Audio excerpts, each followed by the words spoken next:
Excuse me, I want to know when we will start this meeting, please.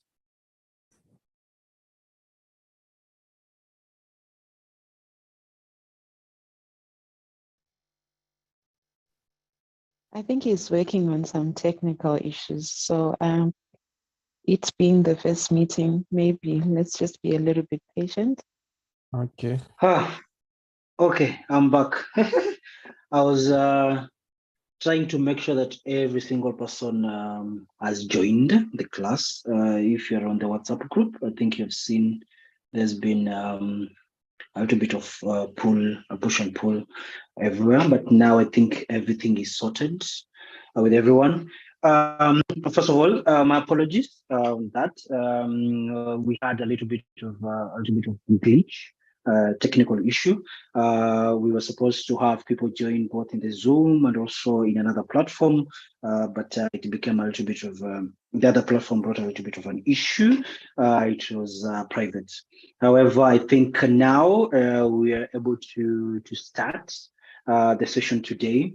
I think for those who had not joined me or joined us during the orientation, it's also quite important for me to introduce myself. My name is Maurice Andati Shapwala. I'm a Kenyan, but at the moment living in Rwanda.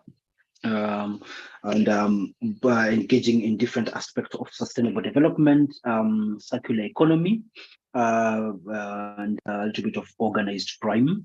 The organization, I'm a founder of an organization, as you can see the name, Smart Store Cafe, which is an initiative that is focused majorly in terms of the development, engagement, and policy engagement when it comes to issues to do with sustainable development. That is through the SDGs, that is also looking into the different forms. Is it possible for us to see your face? I think the guy in specs wants to be seen more, so I think we'll give him the privilege. Jency wants to be seen. Is that okay? Now, are you guys able to see my face? Able to see my face? Yes, I see you. Yes. Jency can see me. I hope I'm saying your name right. Huh? If I'm not, please do not punish me. Juliana, are you able to see my face? Who was also asking. Billy, are you able to see my face? I hope so. Unfortunately, I can't see you. You can't see me. Oh. No, I can't. But anyway, it's okay. Let's continue. But now I can see you. I can see you now. Let's go.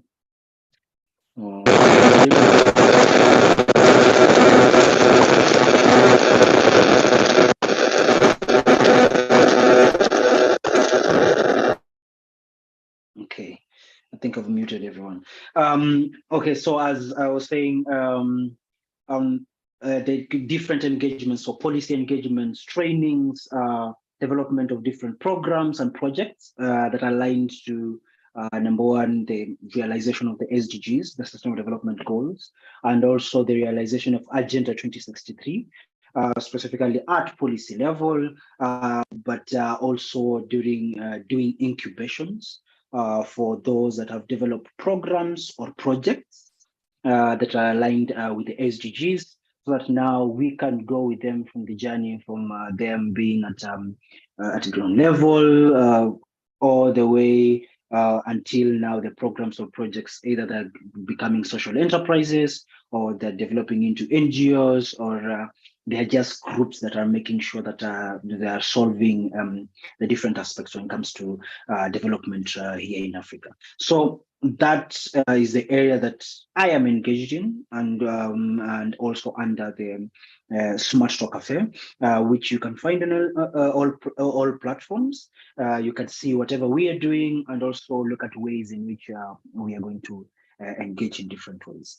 So for today, whatever we are going to do, even before I go into class, one thing that you guys need to understand, for me, my classes are not always like a lecture where someone is lecturing you and telling you, oh, this is the statistics and all this is data, but it is more of an engagement where we engage both the trainer, the mentor, and also with their students. So either through questions or through different engagements, so that now we are able to have a participatory kind of class. And also some people are not able to sleep. You see, because if you guys can look at my face, it's a little bit dark. So I might talk so much that you guys start seeing darkness and start sleeping. And I really hope that doesn't happen. And for that not to happen is to make sure that we are engaging. We have questions coming in. We have different clarifications coming in, because I know that every single person who has joined us today is an expert in one or another, in whatever they are engaged in, or whatever program that they're engaged in. So I think for today, I'll just be introducing or doing more of an introduction when it comes to issues to do with number one, do you guys understand the SDGs? Not only just understanding what SDGs are, but understanding where, at what point did the SDGs find Africa when it comes to its level of development that is just moving away from the MDGs. Number two, what has been the journey since 2015 all the way to now, 2023, what has been achieved, what has not been achieved, but now based on the context of you guys as individuals who are engaging in communities. So how do you understand SDGs in that particular aspect? So not just, oh, no poverty, zero hunger. Yeah, we know all that, but how have you engaged with the SDGs, and at what level do you think it has helped Africa in terms of its realization when it comes to the development and different development agendas? Also looking at different countries that you guys are coming from. Are there either policies, are there any strategies that are being developed in your countries that are aligned with the SDGs in terms of the realization of the SDGs, and what are the particular gaps that are under the SDGs? Then with the same, when it comes to Agenda 2063, in regards to this is something that we own as Africans, although so many people, so many young people always tell me we still do not own it. It's still owned by maybe a couple of guys who sit at the UN and discuss around it. But has it achieved anything in Africa? Is it a realistic perspective when it comes to Africa's development? What are the particular gaps that you guys have identified, especially as people who are at community level? What are the changes that you think can be engaged or incorporated when it comes to Agenda 2063? And if it is realizing its particular goals? Are the resources available? Are the people and resources? I'm talking about humans, I'm talking about finance, I'm talking about different development projects by different countries. Are they pushing towards the realization of Agenda 2063? And is there an awareness when it comes to Agenda 2063 since the strategy started until now?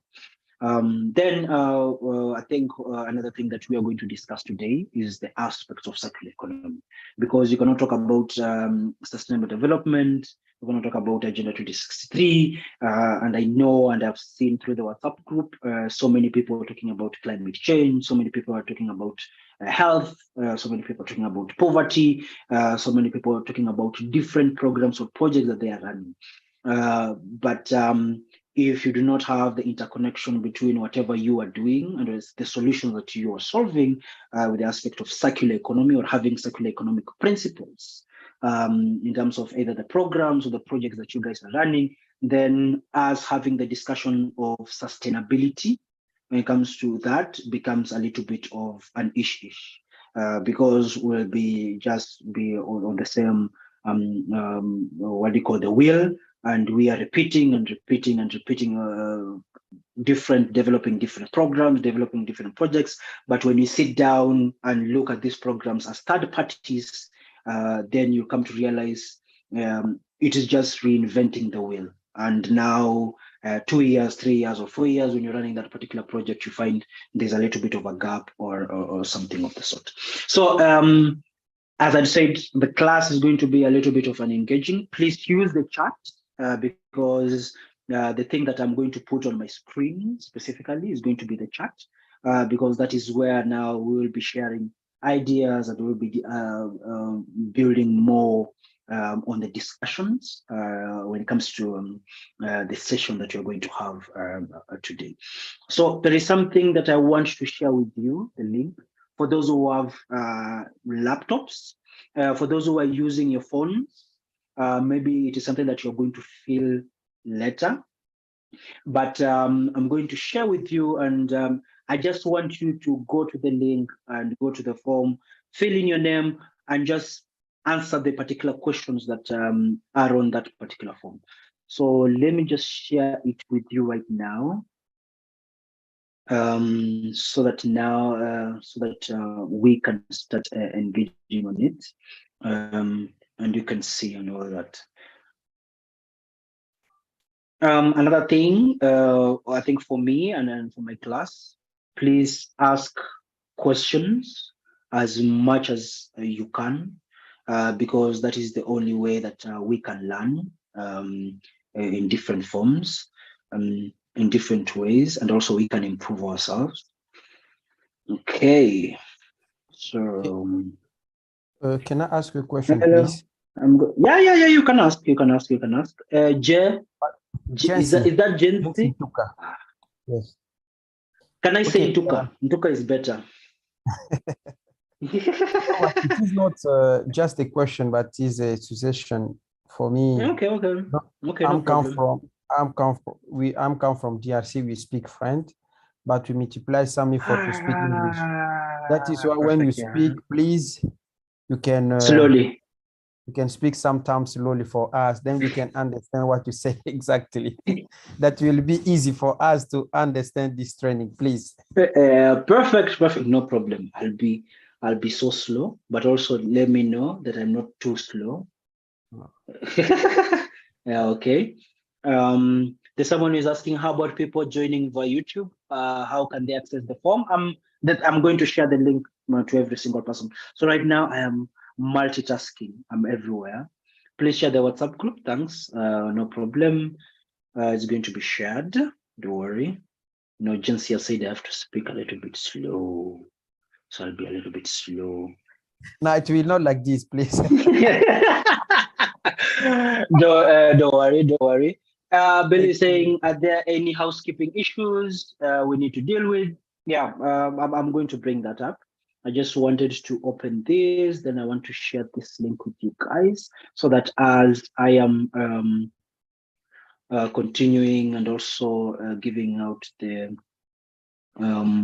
house rules, someone was saying the house rules, we're able to understand. Where's the chat? I'm using the chat every single time, but it keeps on disappearing from me. I don't know why it doesn't like me.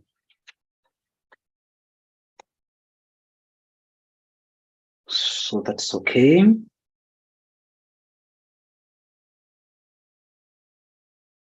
Perfect. Can you guys see my screen? Are you guys able to see my screen? Able to see, please say aye. You can see someone called Tom Osore. You can see Morsandati. Yeah, please do not judge the names. I was trying something. Okay. Can you please see your neck weight, please? Can I do what? See my? No, I don't say with you, but another one. Oh, okay.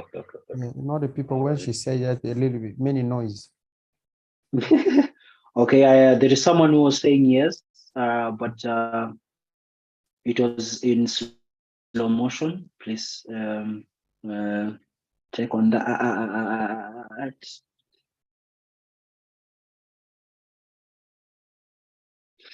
Okay, if you guys are able to see the screen, So whatever you guys are going to do, I think even someone has already started knowing what to do. So you just come, you press the plus sign, addition sign. Here at the subject, you write your name. So you can write your name. Let me see someone here. Ruth Neloba. Ruth Neloba. Then you can start and say SDGs are blah, blah, blah. Please do not laugh. So when you've already written, so what's your understanding? So just share what is your understanding when it comes to SDGs, Agenda 2063, and circular economy, as I'd asked you. So what is your understanding? How is it? And every single thing. So you'll add it. So under you wrote, then you add SDGs, this way, Agenda 2063, this and this way, circular economy, this and this way. Then you come and publish. So you see when you publish, when your name is going to come up as Ruth Neloba, then whatever you're going to say is going to come here. SDGs are 1, 2, 3, 4, 5, 6, 7, 8, and 9, and 10. So this session is quite important for us because number one, it's going to play a crucial role when it comes to the program and engagement, because we are going to identify which are the specific gaps, what is the key understanding when it comes to SDGs, Agenda 2063, and circular economy. Does each and every single person here understand the circular economy? Does each and every single person understand SDGs? So that now the sessions are not just like going to class and having discussion, but it's curated specifically for you guys, so that now there can be a clear understanding and build up as we move towards you guys developing programs, or for those who already have programs, developing partnerships in one way or another. So so here at What Is Your Understanding, just give us in your head what is your understanding when someone, or when you go into a room and people are talking about SDGs? What is your understanding? When people are talking about Agenda 2063, what is your understanding? That is that. Then when you come to what are your engagements? So what are your engagements is in regards to, if you say you understand SDGs, you've broken it down, Agenda 2063, you've broken it down very well. Then in circular economy, share with us what are your particular engagements when it comes to this, so that is not just a textbook understanding of those particular areas, because that is one of the gaps that we are going to be discussing further in the different sessions, looking into the difference between people having a textbook understanding of these particular terms, or these particular resolutions or documents, and those who have a practical, I think, engagement or understanding of this. So what are your particular engagements and all that? So that now, as even for us as mentors, or even for us as those who are helping and also training, we can see how we can build up from those engagements that you guys are having, rather than starting from fresh and starting afresh and all that. Then also for the other students, they can see how are we going to develop partnerships, how are we going to develop 1 or 2 or 3 things. Then what are the gaps that you have identified as an individual, either as an expert or someone who is running the program or project? What are the gaps that you guys have identified?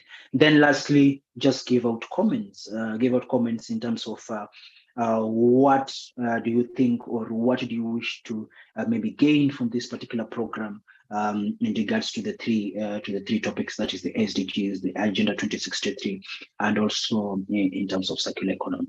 So whatever you guys are going to do, is it will be quite important that you guys can start feeling it right now. I can see. You can see even Hannah, she's good. She has even changed the color. Guys, there are experts here who know how to use it. So so just as nice, I can see people are already starting to feel. So feel it and feel it. For those who will not be able to feel it right now, take your time to fill it, because I'll be coming back even after the session. I'll be coming back to just see and review and also understand what is your clear understanding and what are the key engagement you are having. Please remember, as I said earlier, let me repeat here, at the subject, written subject, please write your name. Then where I write something fantastic, then now you can break down and see SDGs and all that, so that I can see who is saying what and who is saying this, so that now it can be a little bit curated based on different people. I just want to say I'm not an expert, but anytime I see anything that has potential to be colorful or different, I will try it out at least once.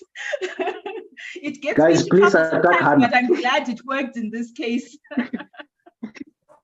Perfect. I think there was someone else who wanted to say something. I just had that someone also disappeared.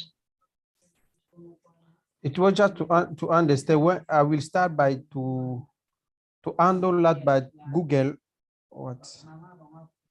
Are you share the link or what? Yeah. I've shared the link via the chat. If you're the chat, just go to the chat. I've shared the link. Use I can reshare it for those maybe who cannot see, or those who have joined a little bit later.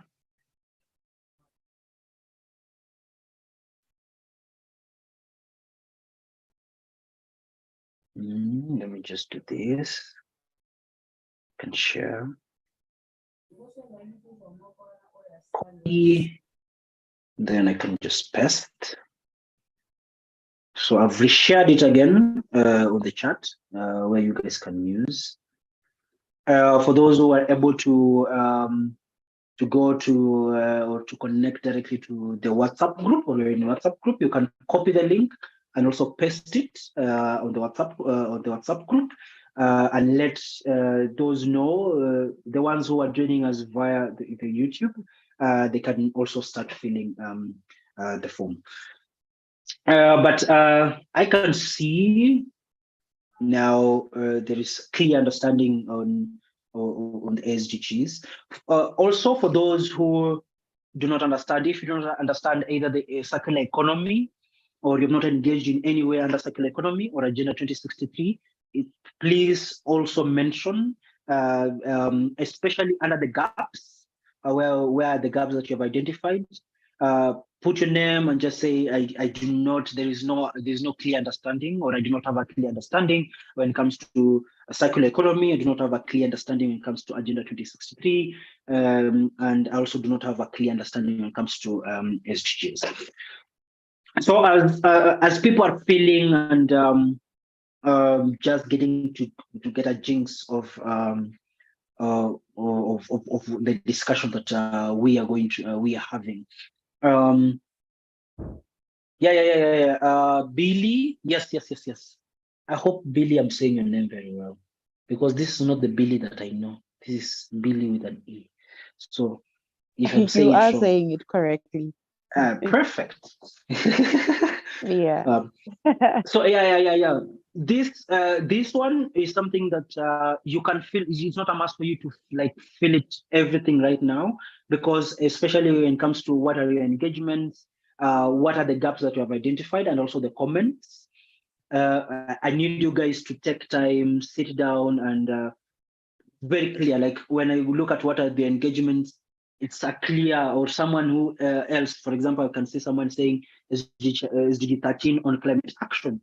There might be someone, for example, we have Juliana Kitinde, who is also engaged on SDG 13 on climate action. When she sees what are the particular engagements, she can clearly see, oh, okay, under SDG 13, under climate action, is engaging in 1, 2, or 3, or 4, and I feel I can join in this way, or I can support in this and this way. Also, for me, as I'm also looking at it, I can see we can see how we can merge what gifts Govere is developing under SDG 5, 10, and 16, and what Stephen is developing under SDG 12, and see how can we merge and how can we develop, so that now the program can be more of something that is curated for you guys. So not a must for you to fill right now. Maybe at the aspect of comments, that's where you guys can, I think, fill right now,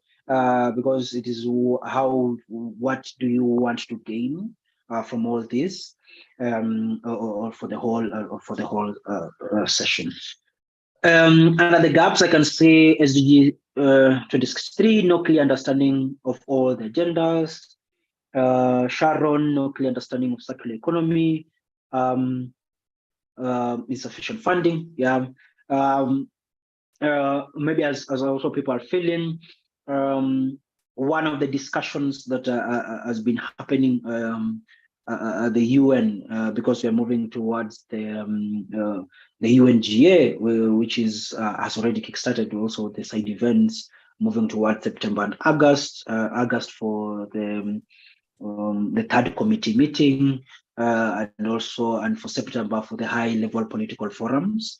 And one of the clear discussions that are there, because this year we are looking into the SDGs and also the interconnection with development, is how do we bring in the aspect of finance when it comes to the realization of Agenda 2063 and also the SDGs in the global south, because that is something that has not been focused so much on.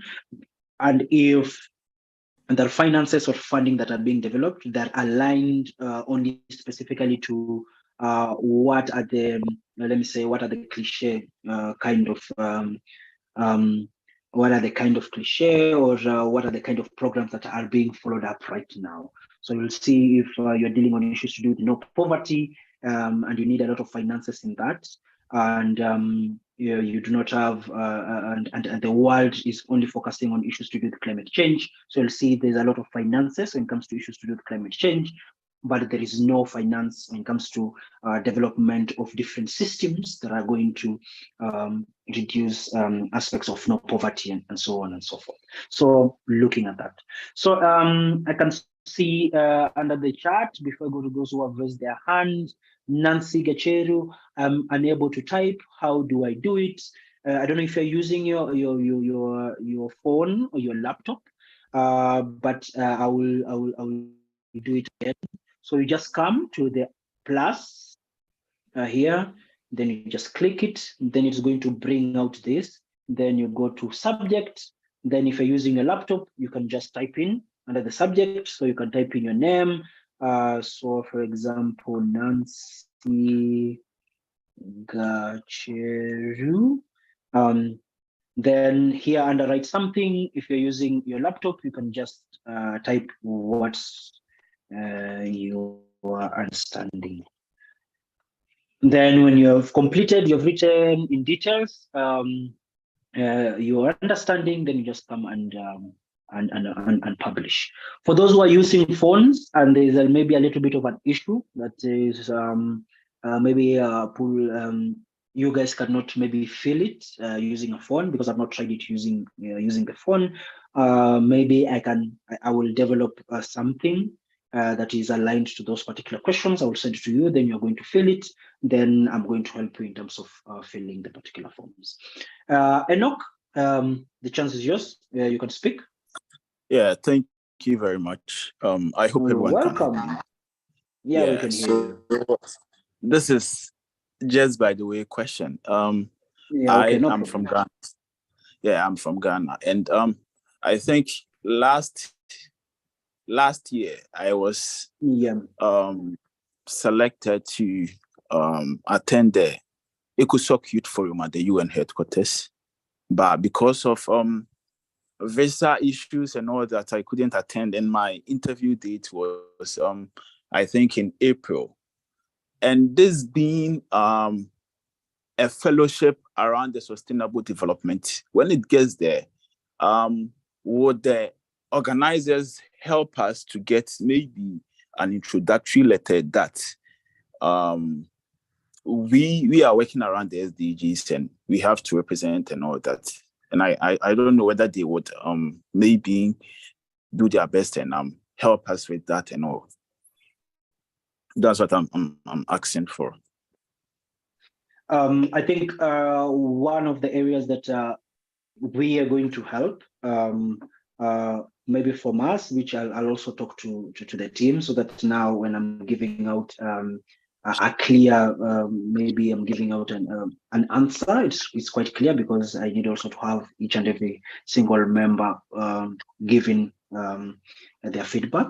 But maybe from my side is just clearly to identify which are the specific events that are aligned to the SDGs, especially the ones that are going on right now towards the UNGA, and look for ways in which I can share with you guys, so that now you guys can join. And if there is anything to do maybe with sharing of letters that you guys are participating in the particular program, and also just sharing of letters, so that now you guys can also participate and can get spaces to participate. I think that is something that I can look into that. But however, I think with also the other team, I can have a discussion with them, because you have people in the team who are directly connected to the engagements, like agencies like ECOSOC, that are having quite clear and very serious engagements right now in terms of the SDGs, and also towards the discussion towards Summit of the Future, which is going to happen next year. Then we can have a discussion with them. Then we can see now how we can play a very huge role to help you, you guys get that. Is that okay, Enoch? Yeah, sure. It's okay. Thank you. Perfect. Okay. Okay, Lynette Wesonga, Hanoingo, saying, am I the only one who can't hear? Can't you guys hear me? Oh, I will cry if you guys can't hear me. We can hear you. Okay, perfect. We can hear you. Okay, perfect. Maybe Wesonga, you can you can log out, then join again, then see if we can able to connect, or you can look for an earpiece that can be a little bit clear on something of the sort. So I think the discussion that we were having, so looking right now specifically towards, or the discussion towards the SDGs, because you guys know 2030 is close. And I think whatever Africa right now is pushing forward is to look at Agenda 2063 being one of the key documents which is going to be presented when they are developing new formulations when it comes to different strategies or development strategies going to the future. So that now Africa can play also a very huge role when it comes to the development of the next steps, and also not only just developing of what are the policy instruments or what are the strategies that need to be done, but also looking at reasonable and favorable timelines that are realistic when it comes to us, to Africa as a continent. So looking at how do we make sure that we look into that, and how do we make sure that Africa also plays a very, very, very, very important role. So having a clear understanding of all this, then it's going to be a very, very, very important.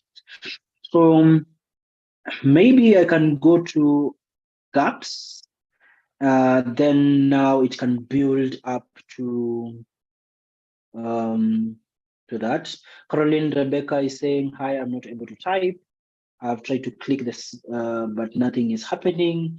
How do I do currently?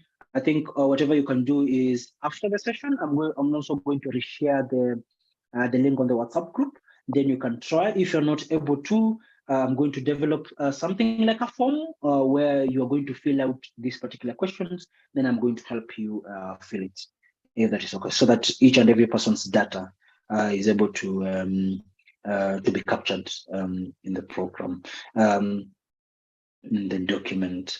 Then any other person? Okay, perfect. I think no, not so much. So another gaps, I can see Ahmed identifying the gaps between the Sustainable Development Goals and the circular economy in Somalia requires a thorough assessment of the country's current practices and policies based on general knowledge. So limited awareness, inadequate policy frameworks, weak infrastructure for circular practices, low investment, limited research, limited stakeholder engagement, a social cultural factor, which it's a very quite important thing that people do not focus on so much, especially in terms of development of different programs and its interconnection when it comes to sustainability, looking at the social, environmental, and the economic aspect, and social cultural plays a very important role, and all that. So Rosalie, no clear understanding on circular economy. Okay, no clear understanding on circular economy. Not engaged with Agenda 2063. Donors, the UN and the African Union need to prioritize funding, measurements for the goals through their indicators. Gap have identified is no availability of funds, a lot of finance, and all that. Despite advances in expanding education opportunities, a substantial number of children and young people, particularly in developing nations, continue to face barriers in obtaining quality education.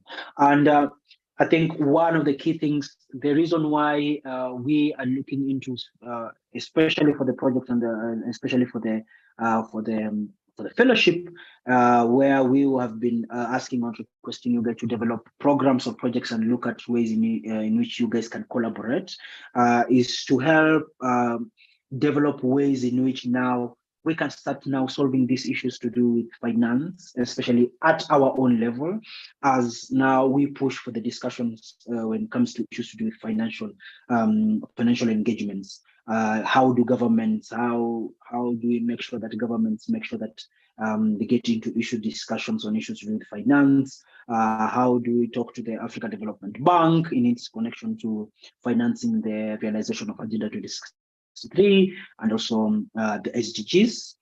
Then also looking the interconnection between IMF and also the African Development Bank, the African Union, and also the different regional bodies, the European Union, and all that, when it comes to the discussion of issues to do with finance and all that.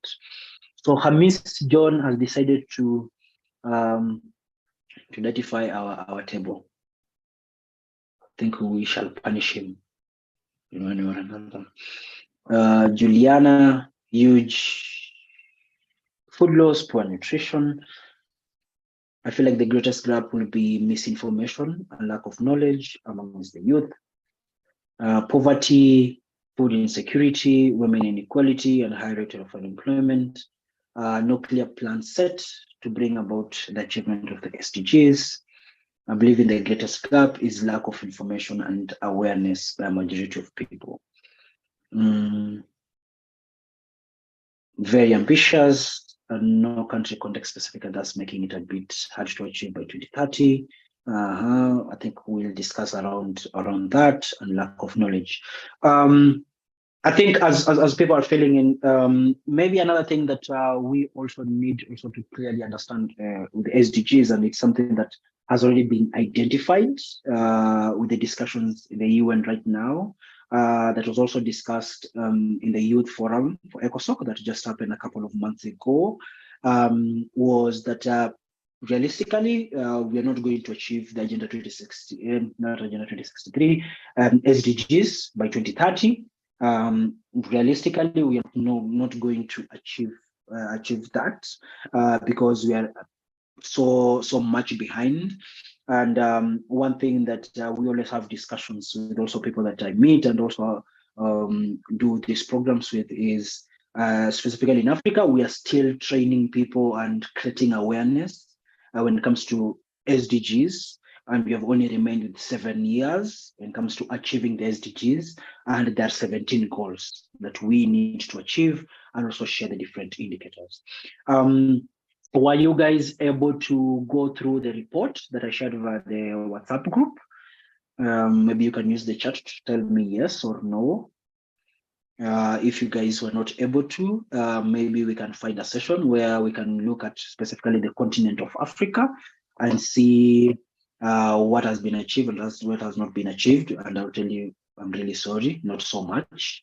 I think in the world, all over the world, I think for those who had joined the discussion, someone has decided to delete my document. Oh Lord. Are you guys able to hear me? Say aye if you're able to. I. Yeah. Perfect. I.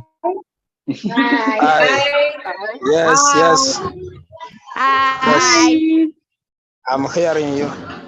We apologize. Aye. The eyes have become so much. I was saying something. I was saying something. My screen has paused to share. Oh Lord. But I think you guys can continue. I can just come back. I can stop sharing. Can you guys see this dark face? If you guys are able to see this dark face. Perfect.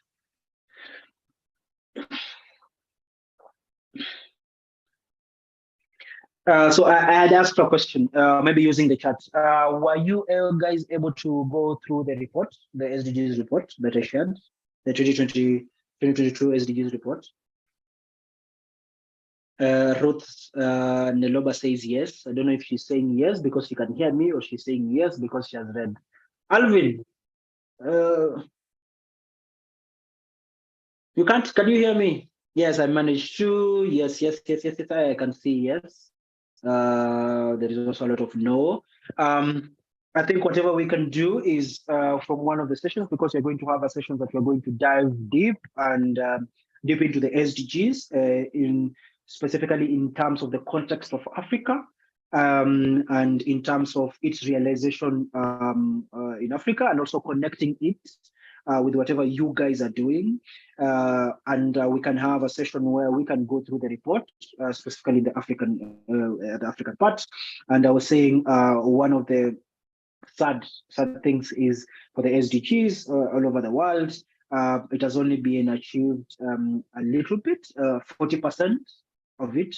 We have 60% that needs to be achieved. So for someone here who is in the development sector, now you can understand where we are when it comes to the achievement and the development of the SDGs. And this is particularly because, number one, it's context to whatever the kind of development that is being done at community level. So how does whatever people are doing at community level have a correlation in terms of achieving with the SDGs? Looking into what are the policies that have been developed that have been aligned with the SDGs that can trickle down to the community level. If there are people here who are coming from Kenya, there's the aspect of the national level. Then we have the county government. So we have the national policies. Then we have the county policies. Then it goes into the NDPs, the CIDPs that are at community. How are they interconnected directly to whatever someone is doing at the community level, so that when reporting is being done, it comes from the community, that is the CBO, the NGOs, and different engagements. They move to the county level, they go to the national level, so that now they can be incorporated when it comes to reporting and one way or another. Then looking at also the different countries, if you're looking at Tanzania, if you're looking at Rwanda, the different systems that these guys have. How do we interconnect the reporting from the community level, moving towards the national level? How is the community reports feeding towards the national level? Then how are they now being shared towards to different agencies like the UNDP? If you guys have any interconnection with the RCO, RCO, which is an agency, a UN agency that helps in terms of making sure that the other agencies managing whatever the other agencies are doing, especially the UN. The reporting are reaching to those particular agencies. Then you can go to the RCO and request them, okay, you are the RCO office that is representing our particular country. So can we have a report that can see and how is it intertwined with whatever we are doing at community level? So how do we cover those particular gaps when it comes to the realization of the SDGs, so that now if there is data that is being shared, it is realistic in nature, not just people at a specific level cooking up data, then making sure that it is going to be achieved. So there's that. So for those, I think based on the feedback and also whatever I've seen, I think you guys have a little bit of a clear understanding when it comes to the SDGs, that is at a document level, and also you guys have different engagement that are dealing when it comes to the SDGs. And as I said earlier, I think I will share with you the links. This year, under the UNGA, the discussions right now are really clear and are really focused when it comes to the realization of the SDGs. So it will be quite important for someone who wants to achieve SDGs, either if it is climate change, quality education, and all that, to follow these particular discussions, so that now you can understand what are the resources that are being shared, what are the resources that are not being shared, and how do you play an important role when it comes to engagement in these different discussions, and that is through your national your national delegations. Then the Agenda 2063, now having a proper discussion, and you guys need to know the different goals that are under Agenda 2063, looking at issues to do with manufacturing, look at issues to do with food security, looking at issues to do with peace and security. How are they realistic in nature? How are they interconnected with the regions that you guys are in, or the countries that you guys are in? Are they realistic in nature, in one way or another? And I think in my class, in my sessions, I always leave one question for you guys.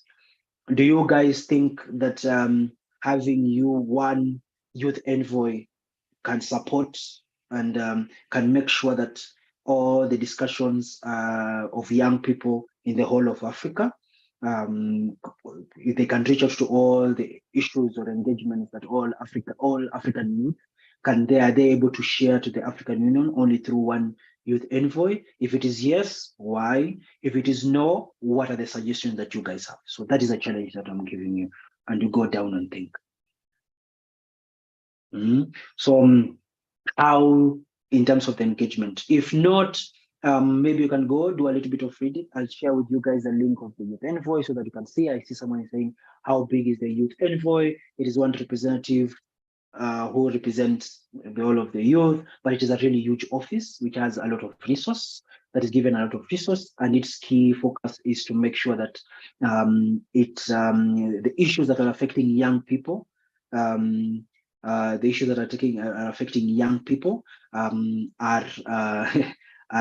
achieved, are focused on at the African Union. So Billy saying, be kind enough to type the question. I think I will type it. And these are things, especially for you guys who are engaging on issues to do with sustainable development. You should think around, because as much as you push for different policies, or you push for programs, or you're developing a social enterprise, if number one, the national or your nations do not have a proper environment by having better policies for that environment, or for your social enterprise to grow, there's going to be a little bit of a problem, which trickles also from African Union and all that. If the system is not aligned until at the national level, then we're just beating drums, and there is nothing that that is going to happen, or whatever is going to happen is going to be a little bit so small, because we are giving one person so much where we can develop systems or a system that can help to make sure that each and every person, every young person is represented. Then, so having a clear understanding on Agenda 2063, the goals, how are they interconnected with the African Youth Envoy, for those who are engaging with the young people here. how are they interconnected with the SDGs? How are they interconnected with the different policies that you guys are developing at a national level? Then how are they also interconnecting with the different engagements or programs that you guys are developing? Then I think Hannah, you've raised your hand. Hannah Zim. So I don't know if you're in Zimbabwe or you're in Kenya. I'm Zim Kenya. I'm both. Okay, I'm raising my hand to volunteer, and I think we need more volunteers on this one. Sorry, I know you had said there will be house rules, but I think maybe I missed them because I was making supper. But I will volunteer to also write some of the things that you, because I know you can't help yourself in terms of the speed you're speaking, but I will volunteer, and I hope there's other people as the meetings continue. At least if you can have 2 or 3 people who can sometimes type in some major points. I don't know if you already have someone to help you in that area, but if you don't, then I can volunteer, and then if someone else. Grace says she's got an AI tool for that. Also, can it work in real time, Grace? So that people can see in the chats. Grace, you've been asked a question.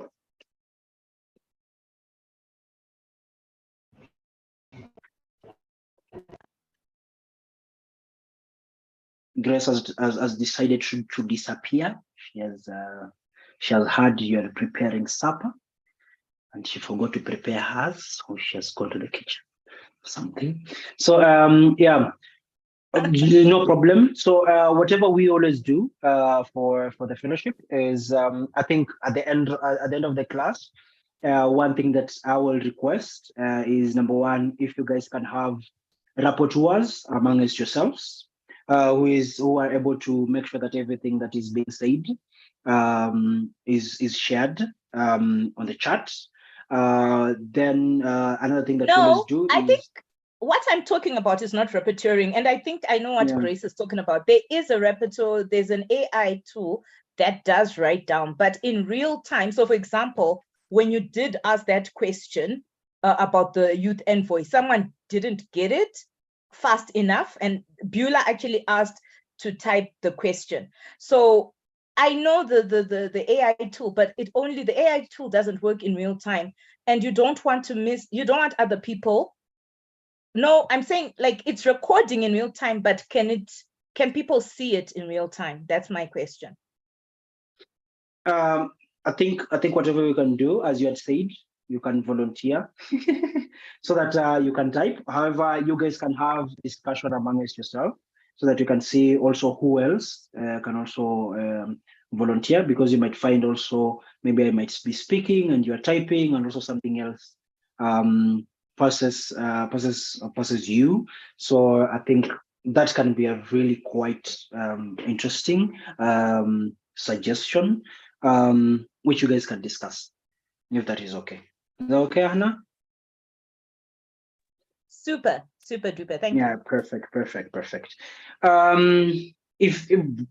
If there is any other suggestion or any other question, please raise your hand.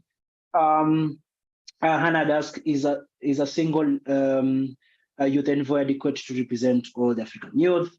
Pamela says, I think it will coordinate the efforts of other youth forums like Yungo. I was a member of Yungo. It's really nice. Fantastic. Is there any other question?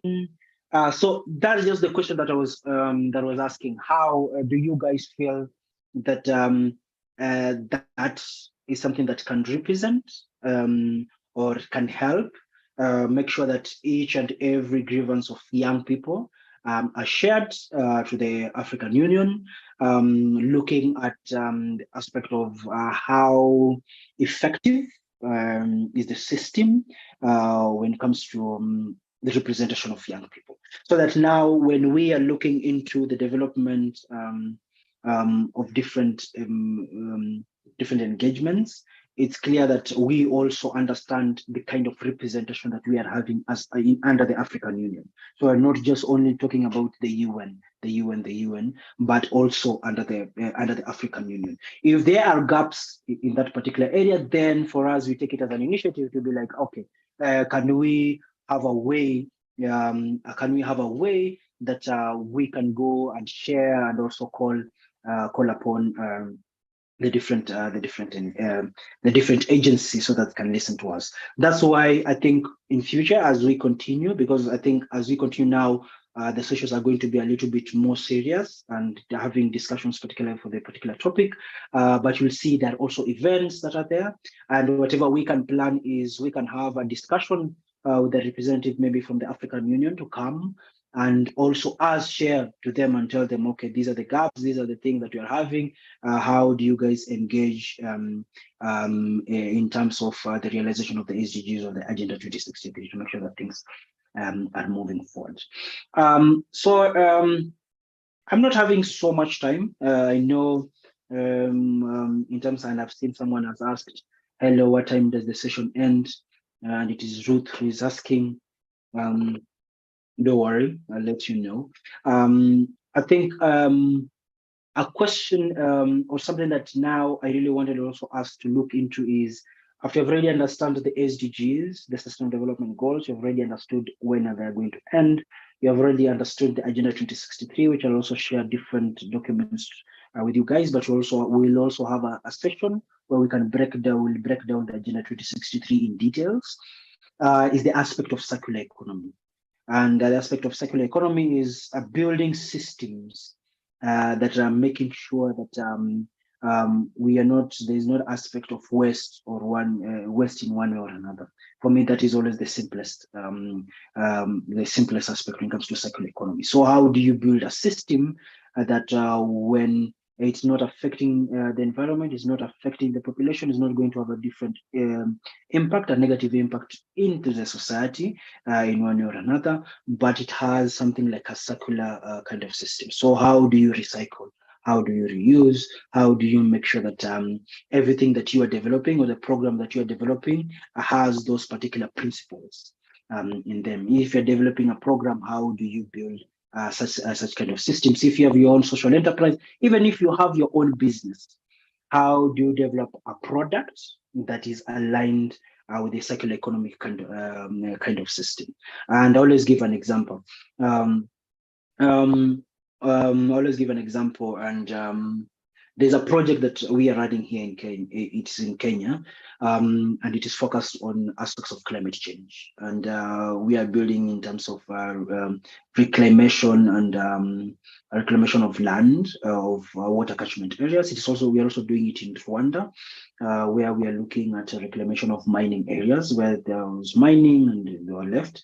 And we were looking into what do we do under climate change, or what kind of program do we develop under climate change that is an aspect of brings out an aspect of circularity, where when you go and share it with a community member, they will understand why it is quite important for us to reclaim that mining area or that water catchment area.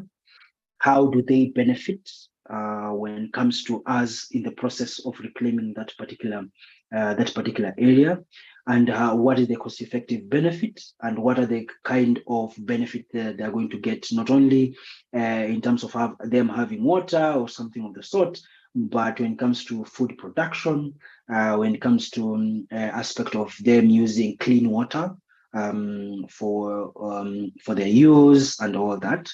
How do we create a solution that for the young people who are going to be in that particular community, they are going to build more on that, or building more on that particular solution and something of the sort.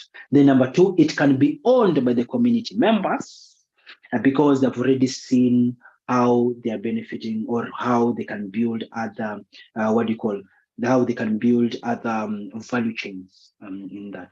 And one of the programs that we are running is the development or use of bamboo, the bamboo value chain, when it comes to developing a solution to the aspects of climate change because of the characteristics of bamboo and the benefits that the bamboo has, not only for the environment, but also for the agricultural sector.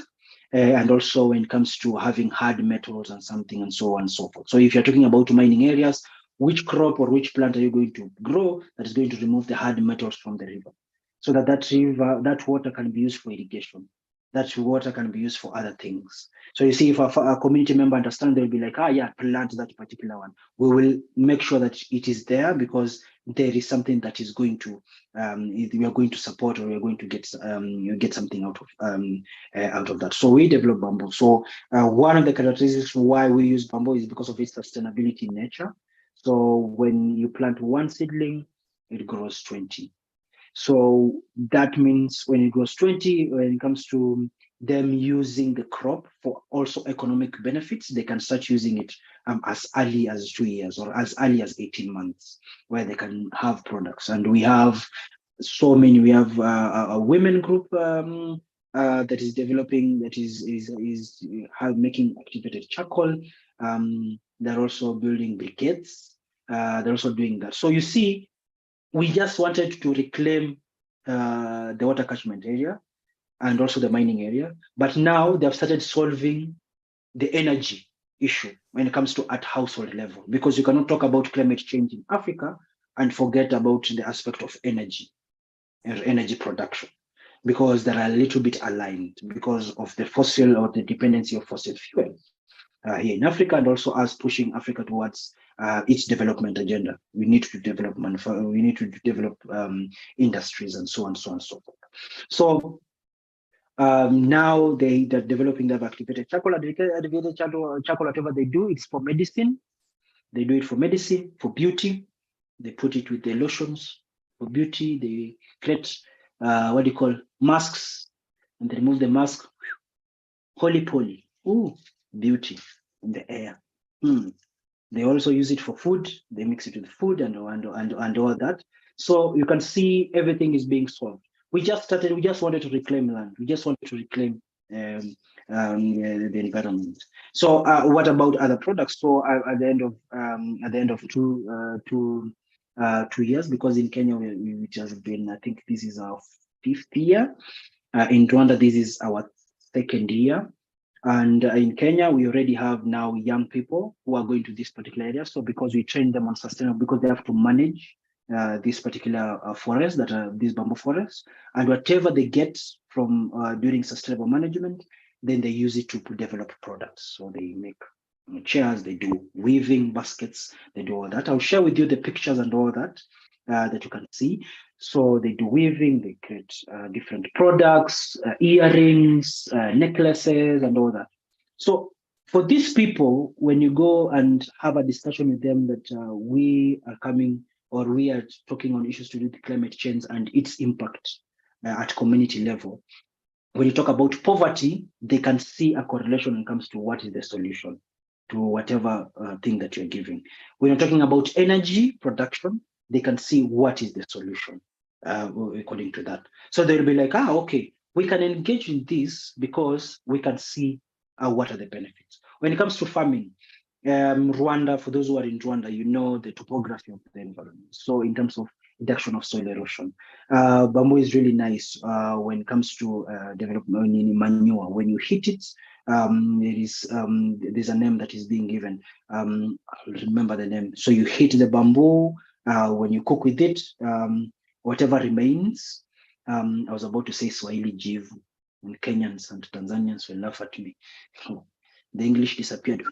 So you collect whatever remains.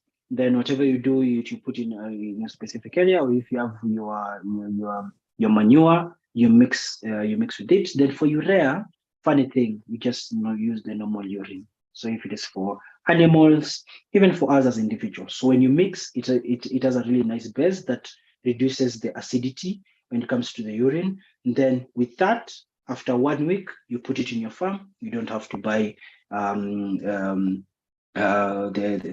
normal or manufactured fertilizer. So you see, for a farmer like that, if you go and discuss and talk with a farmer, and these are the things that you are telling them, this is the solution, this is how to go, these are the products that you're making. So we are telling you, instead of cutting trees, you're going to make furniture, you're going to make this, using this particular tree. So we are reducing the amount of crop that are being, the trees that are being cut. We are claiming the land, their water is clean, so they can do irrigation. When it comes to manure, we tell them this is how, when you heat, when the ladies or the women or also the boys, they're developing activated charcoal, or they're making briquettes, the waste that is gotten, instead of throwing the waste, bring them, take them to your households. Then you can have you can develop the compost manure with it. Then now it has those particular benefits you can have. All this, so you can see the system is all round, and whatever is an end product or a product for one thing, it can be brought back into the system to continue either to develop the same product or to develop something new. So when you're having that tree, when you cut it, it's not ending there. There are a couple of things that you can do. So that value chain doesn't end. And when that value chain doesn't end, then you find when we are solving issues to do with climate change, you're also solving poverty, you're also solving energy, you're also solving good health and well-being because of the different health benefits that it has, and solving 1, 2, or 3, or 4. So having such kind of mindset where for you, yes, you cannot solve every single thing, but you can have an idea, or you can build a product, or you can build something that for other people who have other ideas can either come in and join in that particular value chain and build other value chain to benefit themselves and also benefit you, and also benefit the community.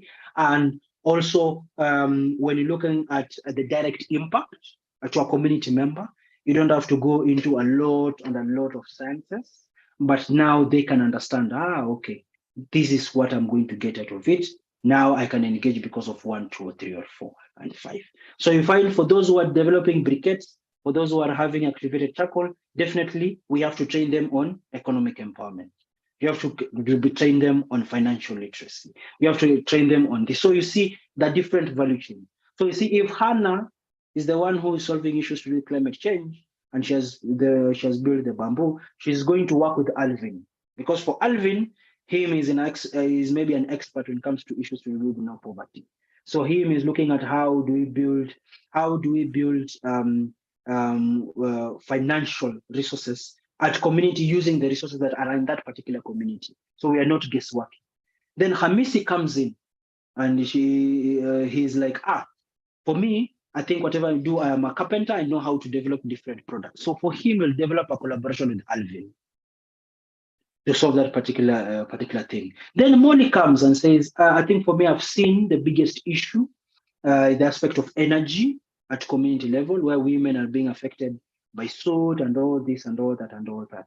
But we see one of the end products or byproducts for whatever Hamisi and Alvin are developing, because there is that waste that comes when they're doing making furniture. Whatever we can do is we can collect it, make briquettes, or you can collect it and do other things. Then she can also talk to Hannah and say, are we able to start now developing the bamboo villages, where for every household where the kitchen is, we plant bamboo outside, because for bamboo, it absorbs 35% more carbon than any other tree. So you find Hannah developed a solution. Hamisi is now in on that. Alvin is now in on that. Molly is now in on that. And there Oselu comes in, because now he's the expert on developing of cooperatives and financial and all that. So he comes in and he's like, no, she comes in, sorry. She comes in and she's like, I'm going to help. Then now when we see that system is working in what particular village, Juliana comes in and she's like, now I'm an expert. I'm a climate action expert, but my focus majorly is on issues to do with policy. So how do we build policy from whatever is being done at community level? Then now you find countries like Rwanda, countries like Kenya were able now to develop now the bamboo policy because of that particular system, because it is an aspect of what has happened, how has been reacted, then how does government come in so that now it can create regulations and all regulations in terms of what kind of products, what kind of products are there, where can it be planted, 1 or 2 with this and this, this and this and this and that. So that is an example of viewing it from not only just at an SDG kind of aspect, but having it from the Hannah is saying bottom-up approach, having it start from the bottom. But when someone sits with you, they can see, there's a circularity kind of system. They have added the circular economic principles in whatever program or project that they are doing. So that now, because I will ask you, okay, I see iPhone. I do not know what iPhone makes. No, let us not use that phrase, please. Okay. I do not know which phrase. I think you type it so that I stop using it. So how do we build that kind of system so that now we have a way in which we can have all the different approaches, or every single person is participating. I know why Kenyans don't want to use bottom-up approach. Please, Kenyans, we are in Africa now. Yeah. So how do we build that? So I think for the last example is I have a friend of mine. She's a lady. She's from Rwanda, and whatever she does is she recycles clothes. And whatever they do, so we had a training with her under circular economy. So whatever she was just doing was collecting clothes, and she's going to give the clothes to people who are disadvantaged, and so on and so on and so forth. So that is where that she was thinking. So she didn't want it to be thrown, then there will be a little bit of a bigger problem. So when we did the training on circular economy, then now she started looking at it in a different way. She's like, okay, I can collect clothes, then I can separate them. We can have the wool, we have the cotton, then we have the jeans, then we have like different types of clothes. Then she's like, okay, whatever we can do is, as we are giving those who are disadvantaged, how can we start now building other value chains where yes, that those that are going to be given and the people are not going to wear them, and so on and so forth. So what do we do with that? Do we throw them away? No. So can we develop products with it? So from trousers, she starts to make bags and handbags. From from jeans, she starts making hoodies, having different designs. From like a hoodie like this that has been thrown, maybe it is torn or something of the sort, she comes and cuts it, and she creates something like a design. Right now, she has her own designer kind of social enterprise, where she trains people and she trains ladies to do fashion and trains them to develop different products. She doesn't use new fabric or something of the sort. She just uses whatever is already there. So he just treats them. Then now she develops different products. So she had a solution where there's an aspect of there is a waste and what, and it is impacting the environment in one way or another. Her solution was just, let's remove it, let's give it to different people. Then through other people coming in, then now she started making different products. Through that, she developed a new value chain. Through that value chain, other value chains started developing, because she cannot make every product. There are those who want to make handbags, there are those who want to make jeans, there are those who want to make different fashion designs, and looking at different things. So I think us having such kind of mindsets, then now we can start now looking into, okay, so for me, I'm dealing on issues to do with SDGs. I'm dealing on the issue on to do with zero hunger. Okay, my solution under zero hunger is 1, 2, 3, or 4. Building hanging gardens, building introducing hydroponics at community level. So which particular crops are you growing? You see, which particular, is it just any vegetable, or are there specific vegetables that now are more nutritious? Are we moving towards having traditional vegetables, which are more nutritious than these other vegetables, where if you train them and they start having traditional vegetables, growing different vegetables, then there is an impact in terms to do with health, where the money that they will have used when it comes to aspect of nutrition, they're using it to build more gardens. For those that are being produced, yes, you're doing hanging gardens. There is waste. There is always waste of food. And I always tell people, Kenya, for people who are coming in from Kenya, 40% produce 40% of waste food.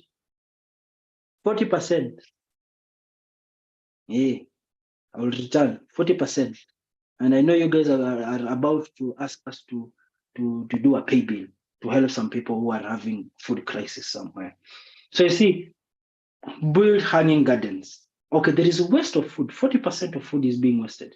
Okay, so what kind of value chain can you develop? The traditional vegetables. I remember, I think at home, I don't know for each and every one of you here, we had our grandma. Our grandmothers used to dry the traditional vegetables. When she goes and removes, and there's so many, she dries them and stores them. Then when the one that have been cooked have ended, she just comes, she soaks it, she soaks the vegetables in water. Then when she cooks it, it's back to normal. So how do you bring those indigenous value chains in terms of developing that? Then when you've already developed such kind of things, I think someone has also mentioned, how do we now start looking into customer behavior? Because for me, I won't lie to you, I want to buy something that I cannot see how the system is being made of it, and how I think this is the nutritional value that you're going to get. If you eat this, these are the benefits. You're not going to spend here, you're going to spend here. Takes time, I won't lie, but at the end of the day, you are developing or changing the mindsets of people. Slowly by slowly. So I think with the examples that I've given, you guys are able to see when we are discussing on issues to do with SDGs or issues to do with circular economy, you can give an example of what you are doing or what is being done at community, how it is being impactful without even mentioning the name SDGs or mentioning the name circular economy or something of that sort. So just making sure that people understand how do this, how are we able to build this kind of systems? So I think another thing that I'm going to do is I'm going to go to the chat, and I'm also going to open the session. So for anyone who has either a question or whatever maybe I've said, or wants some clarity on something, or someone has something else also to add to the discussion, I open up as I look at the chat and see who is the noisemaker in the class. Anyone? The session, the platform is open. Yeah. Oselu Priska. Yes. You mean we are wasting 40% of the food that we produce, and that is not only just at a consumer level, also at production level. So take a picture. So I think I will send to you the report that was developed, and it is sad. I won't lie, especially at production level, it's sad. That's why you guys had to go to the street and ask, what do you call? Is it KFC to close when they said that they cannot buy potatoes because they're small and they want the long one. So the question was for these small ones, where they're going to go, because they're going to be waste. They're going to be a waste, and a lot of food gets waste from when they're doing harvesting. When then it goes to the market, it goes to the consumer, what you throw away, and we have not even started talking about hotels. So that is how. That is how things are. The session is now open for anyone who has something to say, or someone has raised their hand and I cannot see. Sometimes I become blind.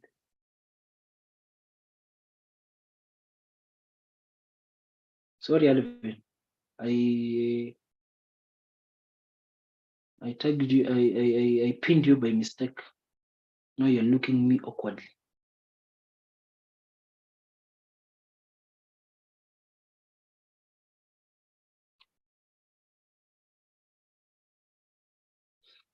Okay. So anyone who has something to say, or I use the chat? The spectacles we are cheap for people in low-income areas. Josiah, Stephen, the floor is yours. Hello, good evening, all fellow Good evening, colleagues. This is Josiah Stephen from Nigeria. Okay. It's a wonderful session, Andati. Am I correct? Did I pronounce your name correctly? Okay. Really happy to be amongst the fellows for this, should I say, third cohort.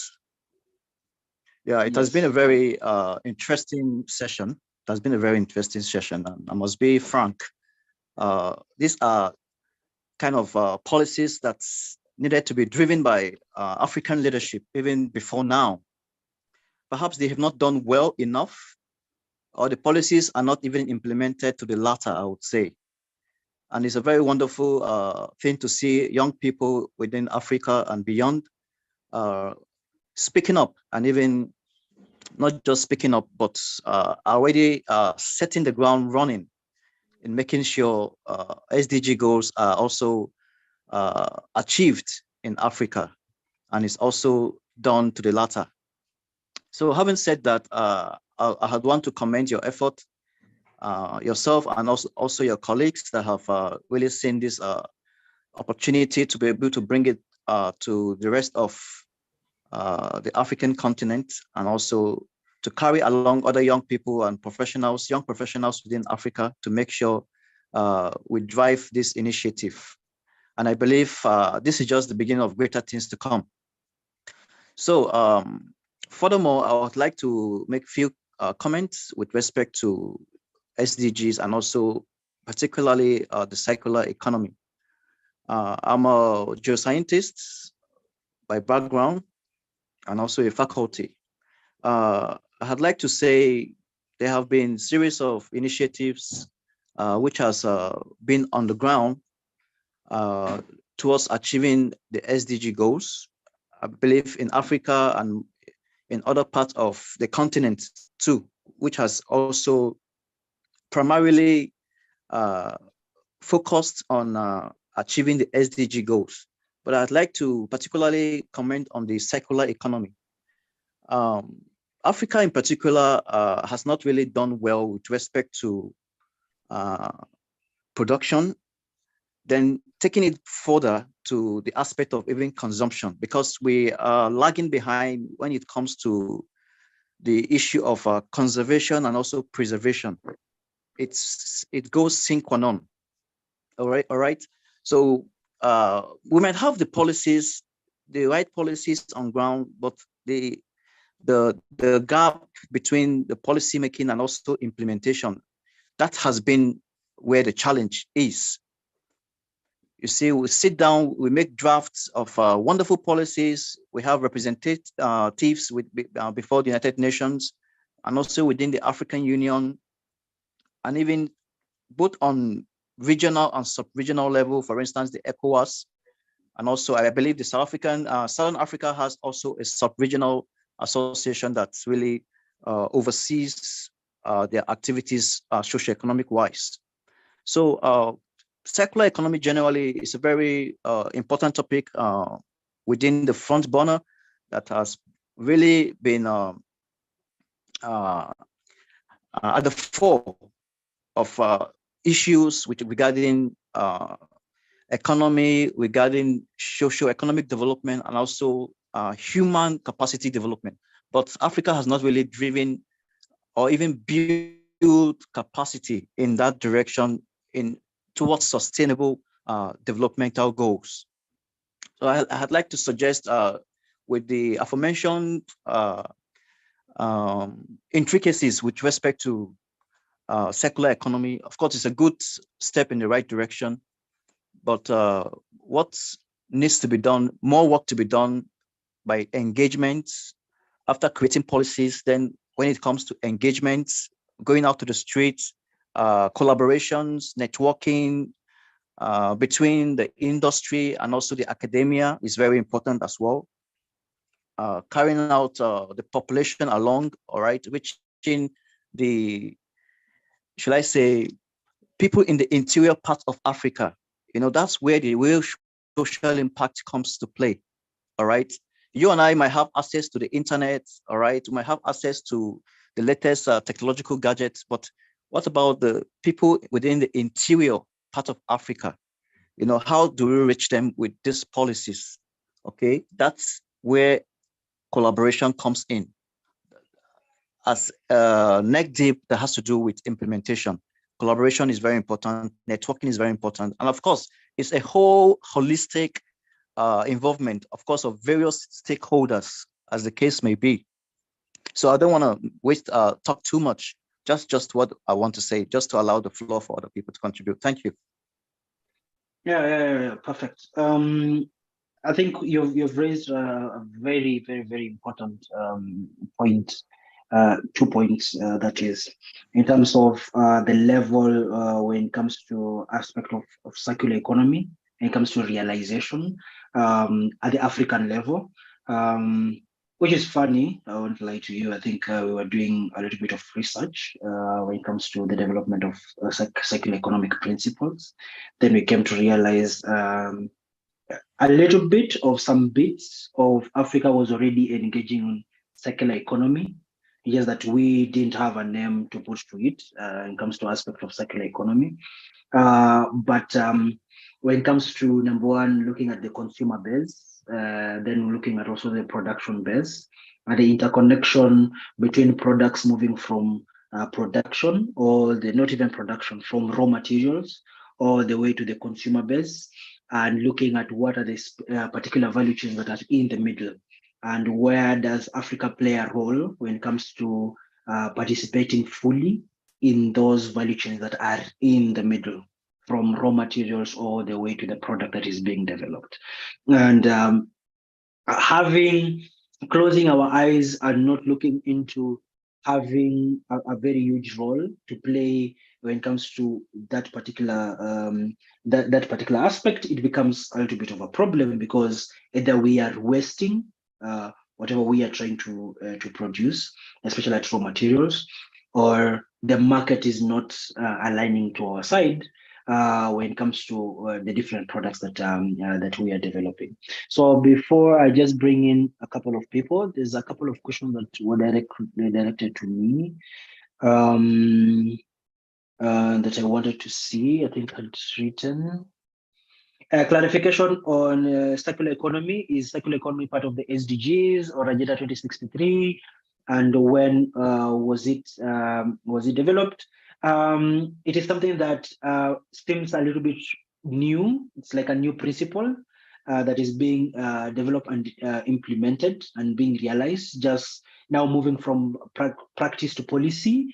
But when it comes to its practice, it is something that has been done since long time ago. But as I said, there was no particular name that was being done, though it is not at large scale. It is just being engaged at a very, very small scale, that it has very minimum impact when it comes to either GDP or its impact to when it comes to production and something like that. So, though it is something that is being developed.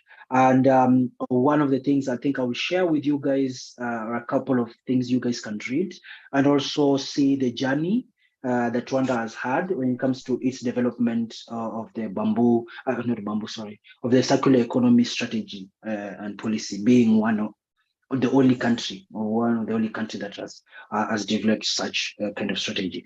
When it comes to its it is totally intertwined. Sorry about that.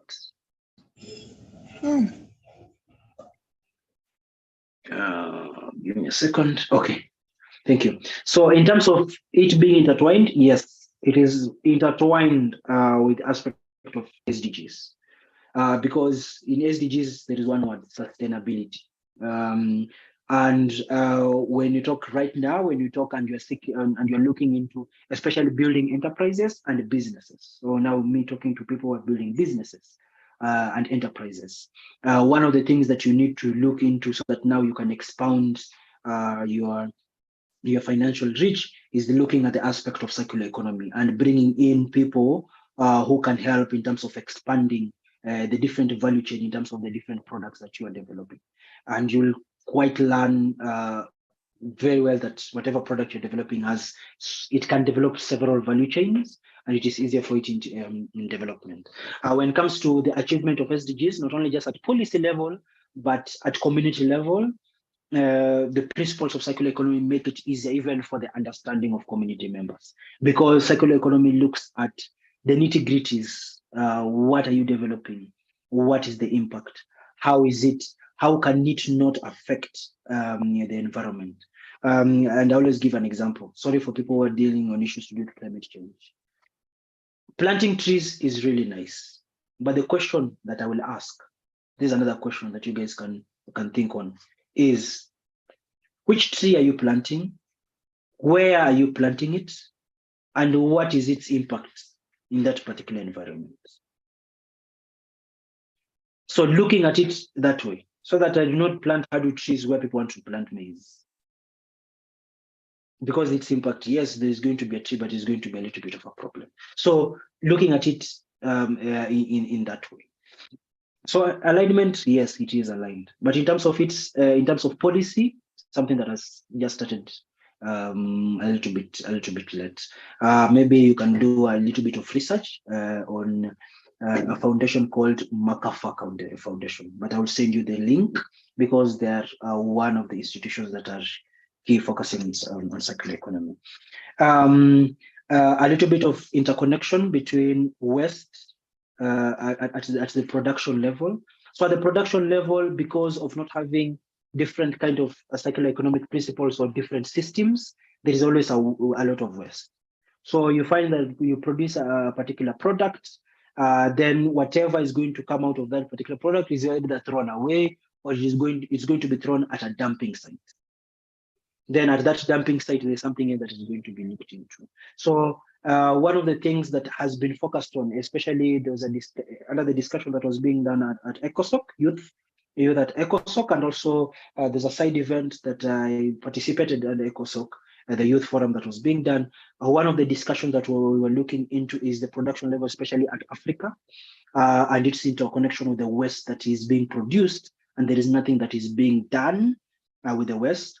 However, the continent is still crying on issues to do with energy production and issues to do with different products. So having that, and especially in the agricultural sector, there is a lot, because either the quality is not good of that particular product, or it is not the right size, it is not the best. We're producing a lot of perishable goods. We're looking at the production level where every single person is producing one particular product, making it so much into the system. So for those who don't have the best quality, there's nothing with that. And the solution is, for those who do not have, just looking at what other things you can develop with. Tomatoes, they spoil very fast, but you produce a lot. Change it into powder, sell it as powder, sell it. Mangoes, people are producing mangoes. A lot of them are being wasted. Take them, slice them, make there's a system that you make wood, wire mesh, black pepper around it, put glass on it, shave, slice the mangoes, make it to be in an enclosed where there's no air that is coming in, put it at the sun. When it dries, you have developed mango crisps. You can do it. You can conserve them for as long as you want, and it doesn't matter. So having such kind of mindset and systems, and making sure that now farmers have that knowledge, because you can have that mindset, and if farmers or those who are producing do not have that information, then boom, there is nothing that you're doing, because for you, you're just only one farmer. And the production, when people sit down and look at production, they're looking at a huge number of farmers. So come sit down, bring your farmers at your community level, put them together, create a mango crepe circle. Phew, you're done. And I think others that are good. So I think I'll give the floor to Hannah. No, not Hannah. Hannah has spoken. Oselu, Priska. I think Priska, you have the what do you call it? The floor is yours now. Hi. Hello. How are you? How are you? You're fine? I'm good. My question is about the waste of food at the production level. Like what exactly happens? In my experience, I've seen that in Kenya, some communities, not all, they usually ensure that all the food that they harvest, especially if they are cash crops, if there are ones that they cannot take to the market, they usually distribute in the community for selling or amongst their families. So at what level do we have these wastages, like in the production? Yeah, okay. So three areas. So at the farm, when harvesting is being done, there's a lot of waste that happens there because a tomato spoiled, you throw. What do you call this? The name of the fruit has disappeared. It is not the good quality, or it has a little bit of a problem, you throw it away. Maybe when it comes to packing, you package them, then you find some of them have been squeezed, so it cannot be sold. They throw it away. There is nothing that is being done, so they throw it away. So from when you're harvesting, there is waste. When it goes to the market where they're selling, they're selling it for the good quality ones that are being exported. You can even see the change when it comes to packaging. So they package them very well. For the ones that come to go to the market in the sack, full everything. When it goes to the person who's selling at the market, 10% or 5% of whatever has been harvested, 5% of that, of all the crops that are come at that particular market, are all waste. They're thrown away. There's nothing that is used for. So when they throw it away. Then now it also goes now to moving from the market, now going directly to the consumer. By the time it also reaches to the consumer, there is also a lot of waste there. So when they were doing research and collecting data on that, so they were calculating post-harvest. So at the farm, at the market, to the consumer. So all that, when it combines, then it combines to that particular percentage. I think I'll share with you the report so that now you can see how they calculate. And the argument on the report was just building like value. Remember when I was saying at production and consumer, there is this big gap from the raw materials all the way to the consumer. Here in the middle, there's a very huge gap that people are closing their eyes and are sleeping on, and where now there is a lot of issues.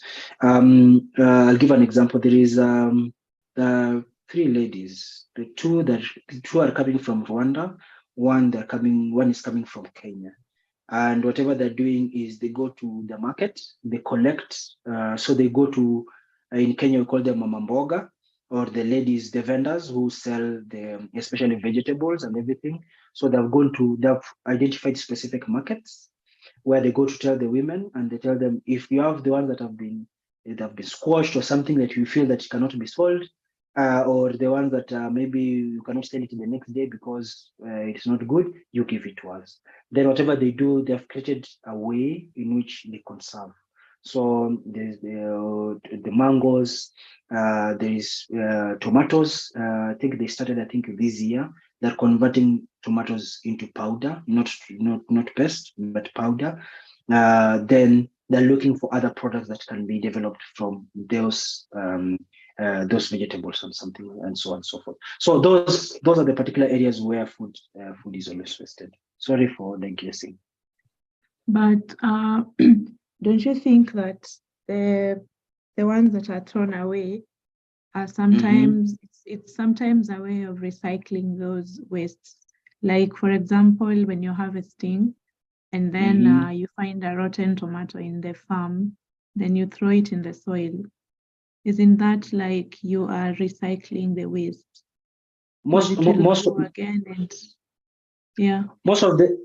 do not throw it in the farm.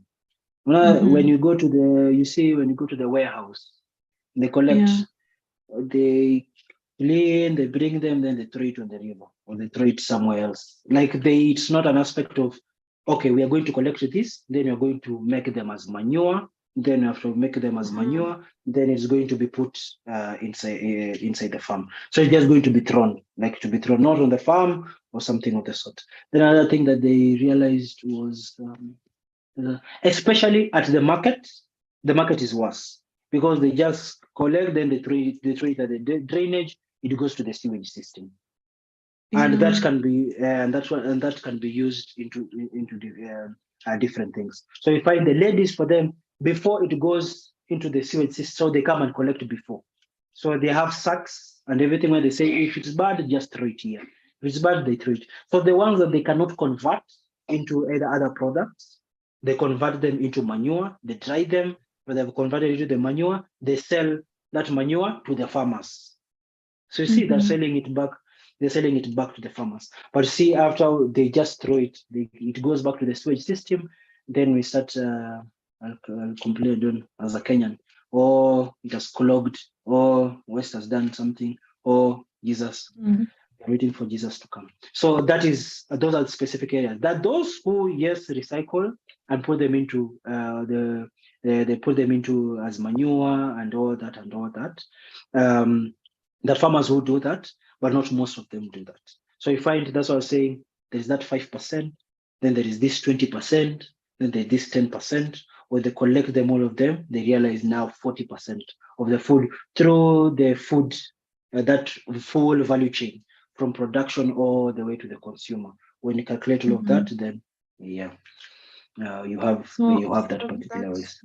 So that means we need to have more people on the ground sensitizing these farmers and vendors about environmental conservation. Yeah, and because if a vendor, you tell them, you can dry this, then you can sell it again. You see, whatever they're going to do is they're not going to throw, they're going, I'll give an example as Mutumba. We love camera 1, camera 2, camera 3. You see? So they will not throw it away. They will be like, so these tomatoes, because I have the information and the know-how and the skills, I can convert it into something else. So you find the vendors will come together, then they'll sit down, they'll be like, which kind of machine can we buy to do this? So you find them themselves, they'll start now developing. Now what is going to happen? They're going to develop another value chain. Yeah. Or they're going to develop a new value chain. And even if they do not develop a new value chain, they're going to find someone.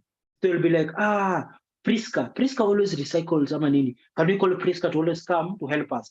Because for them, they're like, if Priska comes and collects all this, our market is not going to smell or our market is not going to clog. So we rather give it to her. And when she takes it, you go, and now you have developed a new value chain. So you find now different value chains now grow from that. So you find the product, if this is the family, if this is the line of the product, I hope you guys can see my hand. If this is the line of the product, where here it is at farm level, and here it is Hannah eating. So this is Hannah cooking right now. She's cooking. I don't know if she's cooking ugali here.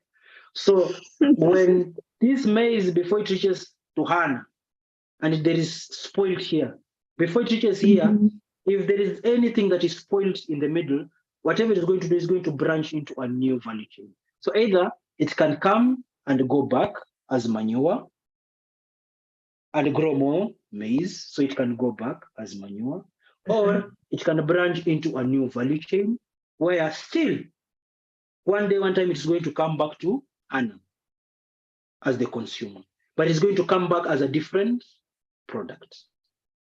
Okay. You see, may I drink milk? May I drink milk? Or Press Club drinks milk. Hannah loves milk powder, and or something of the sort. Or cheese, or I drink milk, but I love to eat pizza. One of the things that makes pizza is what? Cheese. Cheese, yes. Yeah. So I'll eat ugali to Hannah will eat ugali today. Then tomorrow when she goes and she's taking Prince, Hamisi, and you out, she says, today I'm going to sort you out. I'm going to give you pizza. It might find it's just the same farmer. So instead of throwing the milk, they created something else from that value chain. Okay. So thank you for that. Okay. Okay. Prince, you have a question or something else to add, Prince? There's no, not Prince. Sorry, Prince. Hello. Why not Prince? Because I'm following the and you know Hannah, she's in Kenya. She might throw something and it will reach me. Okay. Okay, Hannah. Something I have to say. Let me look. Okay. It's been interesting listening to you farmers talking. We have 30 minutes. Sorry. Farmers have taken over the whole conversation, which begs me to ask why. That was not my first contribution, but it's going to be now. Number one, circular economy, is it just for people who are in agriculture or who have anything to do? Okay, so it's because I'm thinking of us people who are now in service industry, who talk of service and all this. But anyway, I think we'll learn that as we go. But one of my major contribution, and it should take less than a minute to say, is that I think the other thing, though, about the approach to SDGs and things, and someone spoke about it. I've heard 4 or 5 people talking about our indigenous culture. I really find it unfair whenever I hear on these international platforms people saying that Africa is behind. Behind who? Continue. When people say Africa is behind, I think we need to start there. I think we need to remove that statement. I don't know how we can talk about it, but behind who? For me, it's one of the most irritating things to hear, and it gives us the mindset, because you see, this is where now I'm thinking of circular economy in terms of mindsets and service delivery. Yeah. If Africans feel that, if us as people, because already being part of this program puts us at a privileged advantage because we've got internet. So if you've got internet, you're already part of the privileged. Yeah. But the thing is, are people, because some of the things that these SDGs are saying, they are coming from them to us. Do you get what I mean? Yeah. It's separate from the people. So if people think that we like our mangoes fresh, we are happy to take our mangoes from the tree, we eat and we throw away the seed, and then next year we see another tree, then they're okay. So I think there's also a very important aspect of looking at the cultural implication, like the culture, the indigenous knowledge and the cultural systems, because this thing of behind who? What number is Taiwan? What number is Zimbabwe? What number is what do you call it, Brazil? I think we just need to look and say, are we where we want to be? Not to say we are behind. So that was like I'm sorry, it really gets my blood boiling when people use that negative language towards my people. So yeah, it's true. It's really true. I think one of the key discussions that I've been having in the engagement that I've been having with the UN is stop looking at us as if we really need you to build the systems for us to run. We already have systems that we want to build. we already know how to build this particular system. We are not behind. Like for us, we already have our own kind of system that we're going to learn. And you remember there's, I think when we were starting, when we were having the UN, there's a comment that I'd written, or whenever I was saying is, I think the discussion in terms of the aspect of development of these particular strategies is what is realistic when it comes to the African continent. What is realistic when it comes to achieving solutions when it comes to the African continent? Because I think, can I jump in? I think the word is not realistic, but what is relevant? Because what we might think people, yes, we want to employ people, zero equality, but what's relevant and what does it mean? The terminologies, even the definitions of these things, I feel like there's a mindset, and this mindset is not for us Africans also. It's also up to us to tell people who we are, not to be told what we are. Yeah, true. That is really nice. Thank you, Hannah. Okay, Prince. Sorry, guys. Okay, finally. I have been remembered. Thank you. Okay. I am enjoying the conversation and it's very informative. It's and I think Hannah is trying to take us to another level of this discussion. Thank you for that perspective. It's really, really important that as Africans we don't look at ourselves as we are following a certain people or a certain culture, or we should be. It's like when you say you don't compete with people, you compete with yourself. Okay, away from that, what I have been, I also think Hannah asked the question that is related to what I had to say and I want to say, which is she talked about secular economy being, if it's something that's just concerned with me. I wanted to ask, does it have to do with product? What about aspects of the human development? What about initiatives that have to do with building people and not just building products? So I find this very interesting because we've been doing something, and I really didn't know that, probably relates to secular economy, but I just want to share it and to see how all of us can look at it that way also. And it's we run a non-profit organization that takes care of street kids, vulnerable children, here in Nigeria, Uyo, Nigeria. So we started out with a system, because before we started, we discovered that over time, that particular industry, people most NGOs or individuals are concerned with food and clothes for the kids, and we said to ourselves that we think that this is not sustainable. This is not something that is bringing a lasting impact to the lives of these vulnerable children. And we decided to bring them into a system, that would lead them to total transformation. So when you come into this system as a street child, because street children are their mindset is different. If a child has stayed on the street for years, he thinks differently, she reacts differently. They are into they are exposed to a lot of negative biases that does a lot to their mentality and their actions in the society. So I just want us to view this in the secular economy discussion now.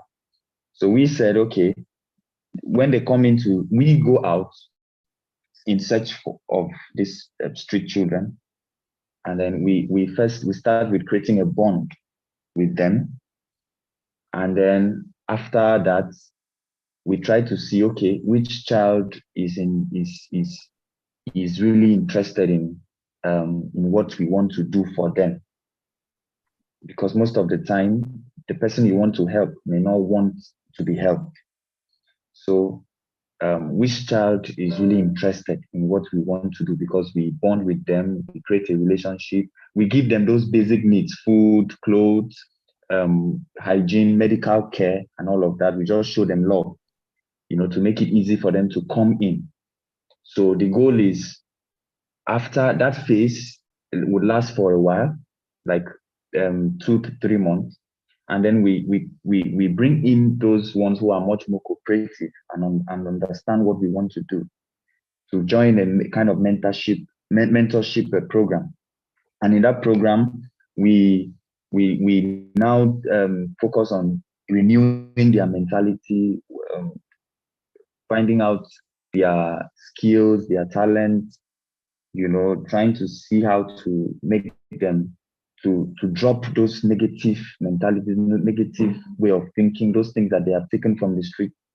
Because now we put them somewhere where they live temporarily.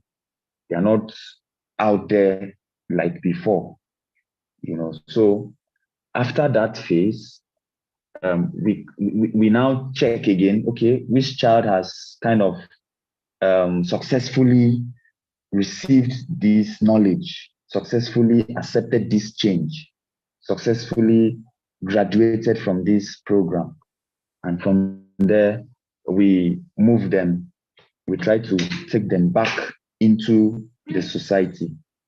And then what we do now, okay, because their mentality has been transformed and changed, they can now go to school like normal children. Because we found out an issue that most individuals will come and take a street child and say, okay, I want to educate this street child and put him in a formal school. But because of what that child has been through, they can't cope in a formal school anymore. And you find out that some of them don't do well, some of them run away, and all of that. So after this mind transformation, we now try to put them, connect them back with their families, put them in formal schools, and just continue to monitor their growth. Then what we just thought of recently is to see how these children, after being beneficiaries, see how they themselves can begin to partner with us, work with us to help other children. So we are trying to create this alumni kind of program for them, where after you have been helped, you to continue to work with the organization, to help others. Because by now you are in school, you are learning skills, you are contributing to society positively. You are helping yourself. You are able to feed yourself, able to make money through entrepreneurship trainings and all of that. So now you can help another person. And that's like kind of the final phase of what we are doing. So I just listening to circular economy, I'm just looking at it that, okay, I think in the aspect of our work, this looks like a recycle. These children coming in and then being transformed and then transforming others as well. So that it is much more sustainable. So I feel that those of us who are doing, who are in the human capacity, let's look at the circular economy in that aspect. It does not just have to be a material or a product. I think, and let's look at this program we are in. I think it's the same thing, where the organization is training us, probably to train others, to add to the economy, and make it, I think in that way, it's more sustainable.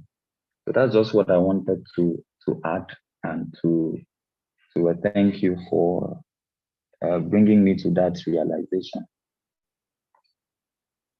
Hey, I love I love the program. Really nice. I like it so much.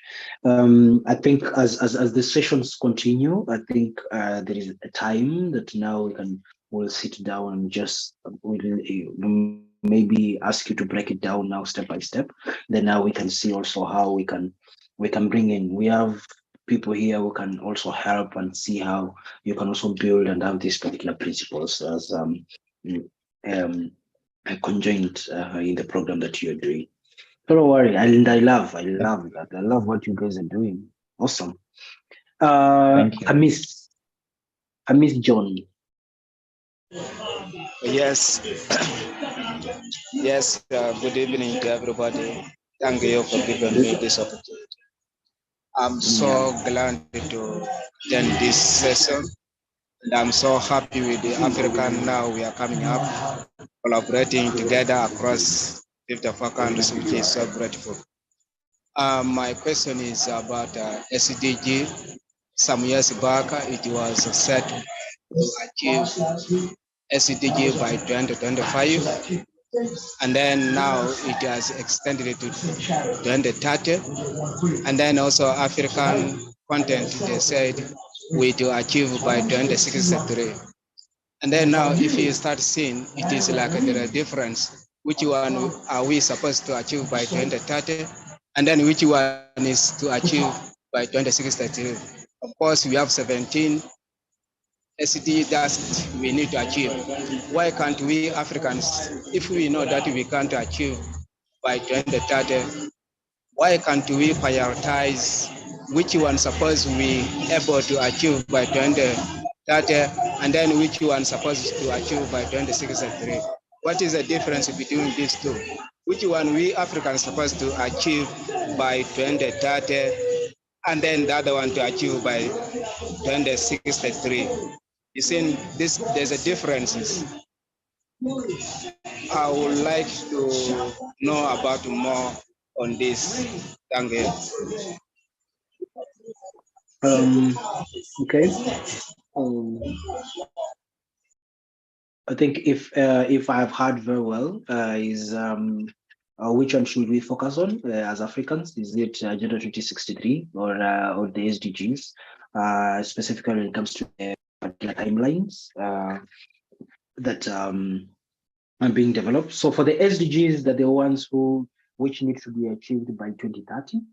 At these have been developed by the United Nations, where all the states, or even countries in Africa took part in terms of developing this particular strategy, which helps in terms of, it's like a policy document that also aligns in which the particular direction also the UN directs its engagements on, and how does it make sure that all countries are developing based on the resources that are available, and so on and so forth.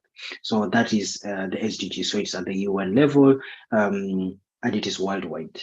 Then for Africa, as ourselves, under the African Union, we have this African states that are being managed by the African Union. So they sat down now and they developed the Agenda 2063, which is really funny. I don't know if you guys know the story in terms of development of the Agenda 2063, from a letter to the big agenda that we have right now. But now the Agenda 2063 is something that is now the states, the countries in Africa are mandated to look into in terms of achievement. So there are different goals that are under the Agenda 2063 that are particularly focusing on making sure that Africa moves forward when it comes to issues to do with manufacturing and all of that, and different areas which different states implement them at a national level, and also at a regional level. So the East African region, the West African region, the South African region, then we have the North African region. So, and these are focused majorly on in Africa. So if it is coming to achieving any, Agenda 2063 is the African one. Their SDGs is the worldwide one, and whatever the request that the UN always has or the international community has is how do we integrate the SDGs with the African with the Agenda 2063, and which areas do we see there is a little bit of synergy, and how do we make sure that we implement both. We implement both, and this is in the basis of political will and also in the basis of resource availability of resources, not only just from the African continent but also from an international level, and all that. So those are the differences between the two. And also, do not also forget, even countries themselves also have their own agendas. So different countries take a little bit of the Agenda 2063, then they look, these are the particular areas that we are going to focus on when it comes to the Agenda 2063 and in the implementation of Agenda 2063 and all that.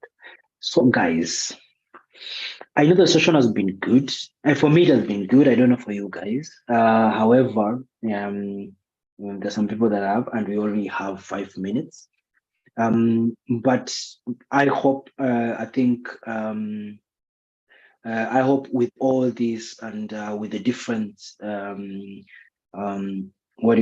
with the different discussions and also the insights that have been shared by different people, either through the chat and also through the discussion and also through YouTube, which there's something that I really wanted to share from YouTube, from Omoba Adelaj. He said, actually, if they said Africa is behind, yes and no. It is in the sense that we don't value ourselves and each other's capabilities.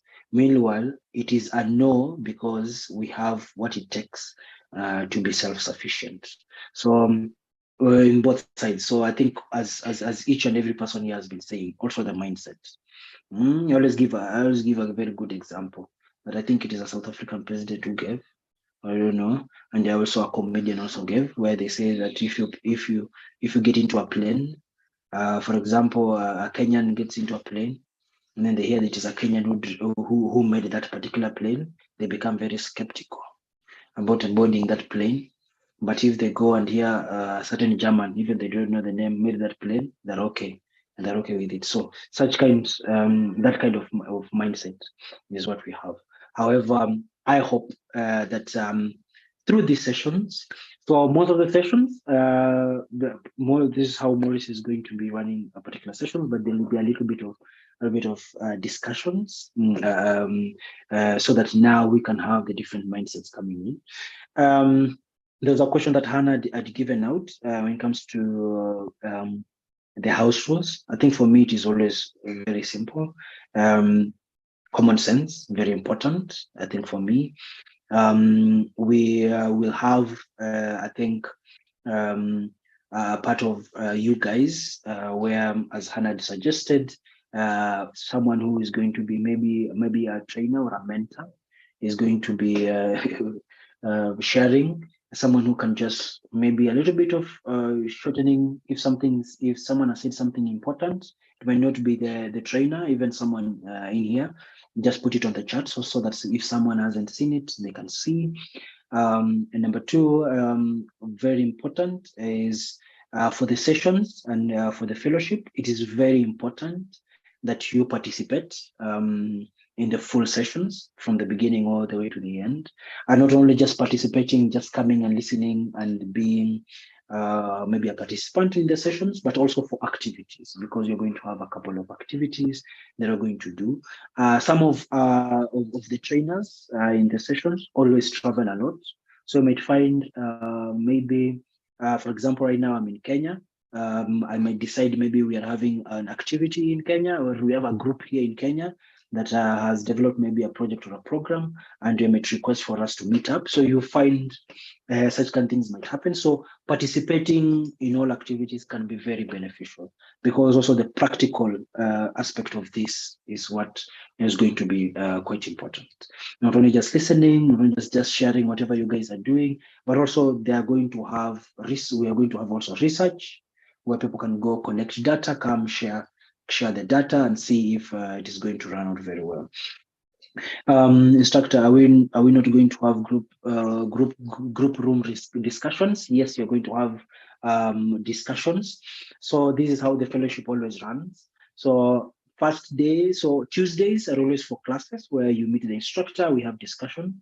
Then as a class, you have to choose one day in the course of the week where you can do group discussions. So for the group discussions, this is how it happens. So we have discussed on issues to do with sustainable development and everything. Maybe there's a nitty-gritties. Then we have a group discussion where the students find time where they can meet up. Then students themselves now run their group discussions. We are not the ones who run them. So it is you guys who run it. So, and this is in the basis of maybe questions that arose during the discussion. Maybe someone wants a little bit of clarity of whatever was trained or something of the sort, or just having discussions on programs or projects that you guys are doing and looking at how can they be aligned with whatever the trainer has trained or something of the sort. Or sometimes you might find maybe I've given out an assignment, like for example, today, I think I've given out 2 questions where you guys can go and think around and just build discussions around it, especially in the WhatsApp group or something of the sort. And if the discussion becomes quite good and you see that you guys can develop maybe an event or an activity out of it, then the group discussions can be a point where you can come meet and have discussions and see if it is something that you guys can plan where we can support in one way or another. The second the third thing is for the groups, it's quite, after you guys have met for the groups on Thursday, for the first maybe 30 minutes of the session, mostly people always, you identify a person, it is you guys who are running it. So you guys identify a person who's going to do the presentation, they present whatever was discussed, so that now we can see how it can build up into the program that we run. I hope every single person here has the program and how the timetable, and also a little bit of breakdown of the particular sessions we're going to have. I'm not only going to be the trainer, we're also going to have other trainers who are going to come, which is going to be a little bit different in terms of the trainings, but we hope that as engaging this has been, may also other trainings be engaging. When you join, please mute when you're not when you're discussing or anything. Please use the Google Drive. Use the Google Drive very well, because for Google Drive, that's where I'm going to be sending documents. I'm going to send maybe documents for research, documents for everything, because whatever we want is, even when the fellowship ends, we're sending on WhatsApp. The problem is sometimes these documents get lost. But with the Google Drive, even if the training has ended, you guys can go back when you're doing your program or your project. You can go back and do maybe do a little bit of review, and also do a little bit of accreditation from where have you gotten your data and where have you gotten your information. So please, please use it. Kindly share the program and the timetable after this. Okay, I will do that. It's quite important if I can share the link, which is going to be quite important. But for me, simple. Let's always come with an open mind, which is very important, because with an open mind, you learn so much. I'm also here to learn from you guys. So come with an open mind. Let's have candid discussions. Let's always be real with one another, especially because we are talking about on issues that are relating to Africa. And let's be candid with one another, so that now when you're coming out with things, you're coming out with things that can be implemented and can run. So thank you so much and everything. Hamisi John, I hope we deserve to have resources handover from you on our emails. That's why I said there is a Google Drive. Please, if you're not in the Google Drive and you're in the WhatsApp group, look for someone called Maurice Andati or Smart Talk Cafe, send me your email. Then I can add you to the Google Drive so that we can have a pool of all these things in one rather than sending to each and every single person. So thank you so much, guys, for creating the time to be part of this. And I hope that you guys are going to gain so much, and I'm also going to gain so much. And I hope after the fellowship or after each and every session, you have something to think. You see, you have something to think in terms of whatever you are doing or whatever you're going to achieve. Thank you so much. And I hope that through the group, please have a discussion on which day do you feel for you to guys to have the group discussion. Don't worry, if you let me know, the Zoom is yours. You guys, remember, the Zoom is not just for the sessions only. If you guys sit down and develop an event that is being run by the fellows, you have the Zoom where you can use the Zoom, have the online event. We do the invitation. So this is like it is for you guys to use it and make sure that you get everything. But thank you. Sorry. And yeah. So how are we going to know that groups? So? The groups, how are we going to know it? At the moment, right now, when you do the group discussion, it's just people are just going to group themselves. But as I said on the WhatsApp, as time goes by, you guys will start to identify. You'll see maybe there's a program that is related. Then now you can form that group. Now those that form for their own countries, you form their group. So as time goes by, then you go. But now it's just going to be random. And remember, even for the group discussions, I might be part of the session so that now to help in terms of coordination in one way or another. But as time goes by, the sessions go, you'll find places where you can put yourself. But right now I cannot put each and everyone because we do not know what each and everyone wants to do or the strengths and weaknesses. Is that okay, Juliana? Yeah. Thank you. Yeah, okay. Yeah, I cannot put you, maybe Juliana stole eggs from John, Kamisi, and now they're fighting. And now put them in the same group. Now it is war. Jemima, just us. Hi. Hi. Oh, that's so fun. I don't know. It sounds very exciting the way you called my name, like you know me from somewhere. You might not know, maybe in our dreams.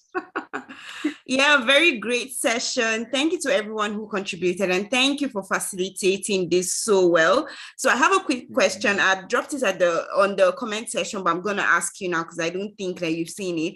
I just wanted to say that how are you going to ascertain participation of fellows, seeing there were so many and you said that there ought to be 70% participation for you to get a certificate. So I just wanted to know what's the medium in which you're going to take attendance and then ascertain that someone has participated up to 70%. Thank you. So for first of all, for the sessions, the reason why also they're being recorded is because we have a very huge team which also goes through them.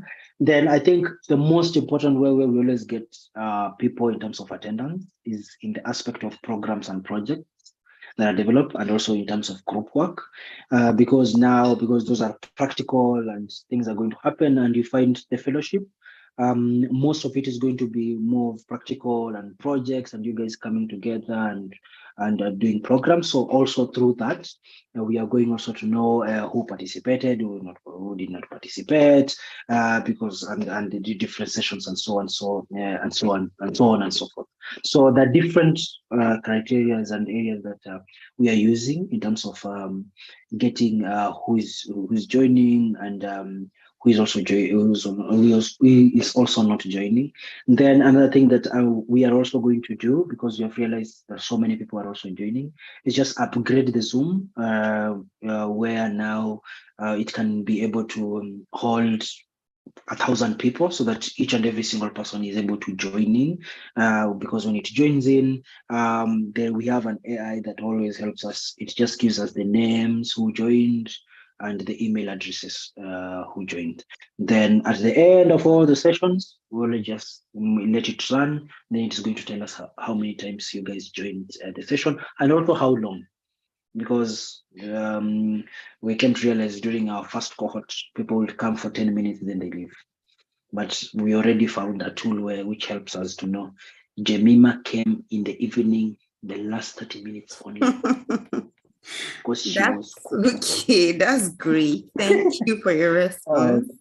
No problem.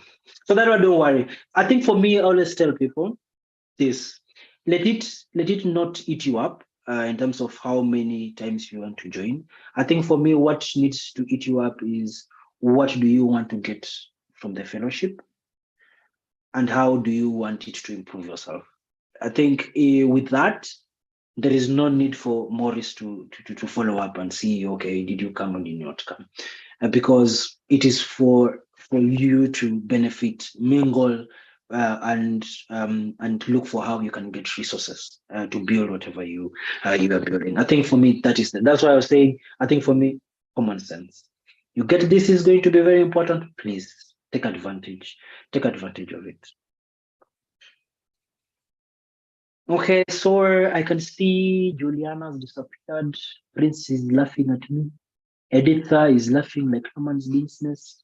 And Patib have decided to misspell their name. May I leave you guys to have a wonderful week. May you achieve whatever you have prayed for this particular week. And let's meet via the WhatsApp group. And also let's continue the discussion. Not from here, but as then continue. And Editor has decided, because I've said she's laughing too much at me, now she has raised her hand. And Jemima and Amaka are saying good night. You want these people to pull me where I'm going? Editor? No, sir. I just have a quick question. I just got it right now. So No, it you've looks gotten it. like, do we have 2 sessions, 2 classes per week, like Tuesday and another day? Because I think people are many, and I don't think all of them has been captured in this session. Because some people, So as I said, we are going to upgrade the Zoom. Then another thing, the reason why also the fellowship is recorded is that also people can, when I upload it on the Google Drive, also for those who are not able, because there are those who are not able to join, not only just because so many people are here, but also because maybe they are a little bit busy, they can get the recording via the Google Drive. Then for the session, yes, the fellowship always has 2 sessions. So, but for the training, because training is the one that is quite important, we say it is 1. This training is on Tuesdays. But now for the discussions, as I said, you guys are the ones who need to sit down and say, okay, we want to have maybe this particular day. This is the day that we are going to be meeting and discussing 1 or 2 or 3 or 4 or 5 things, especially aligned to the session that has been done. Okay, thank you.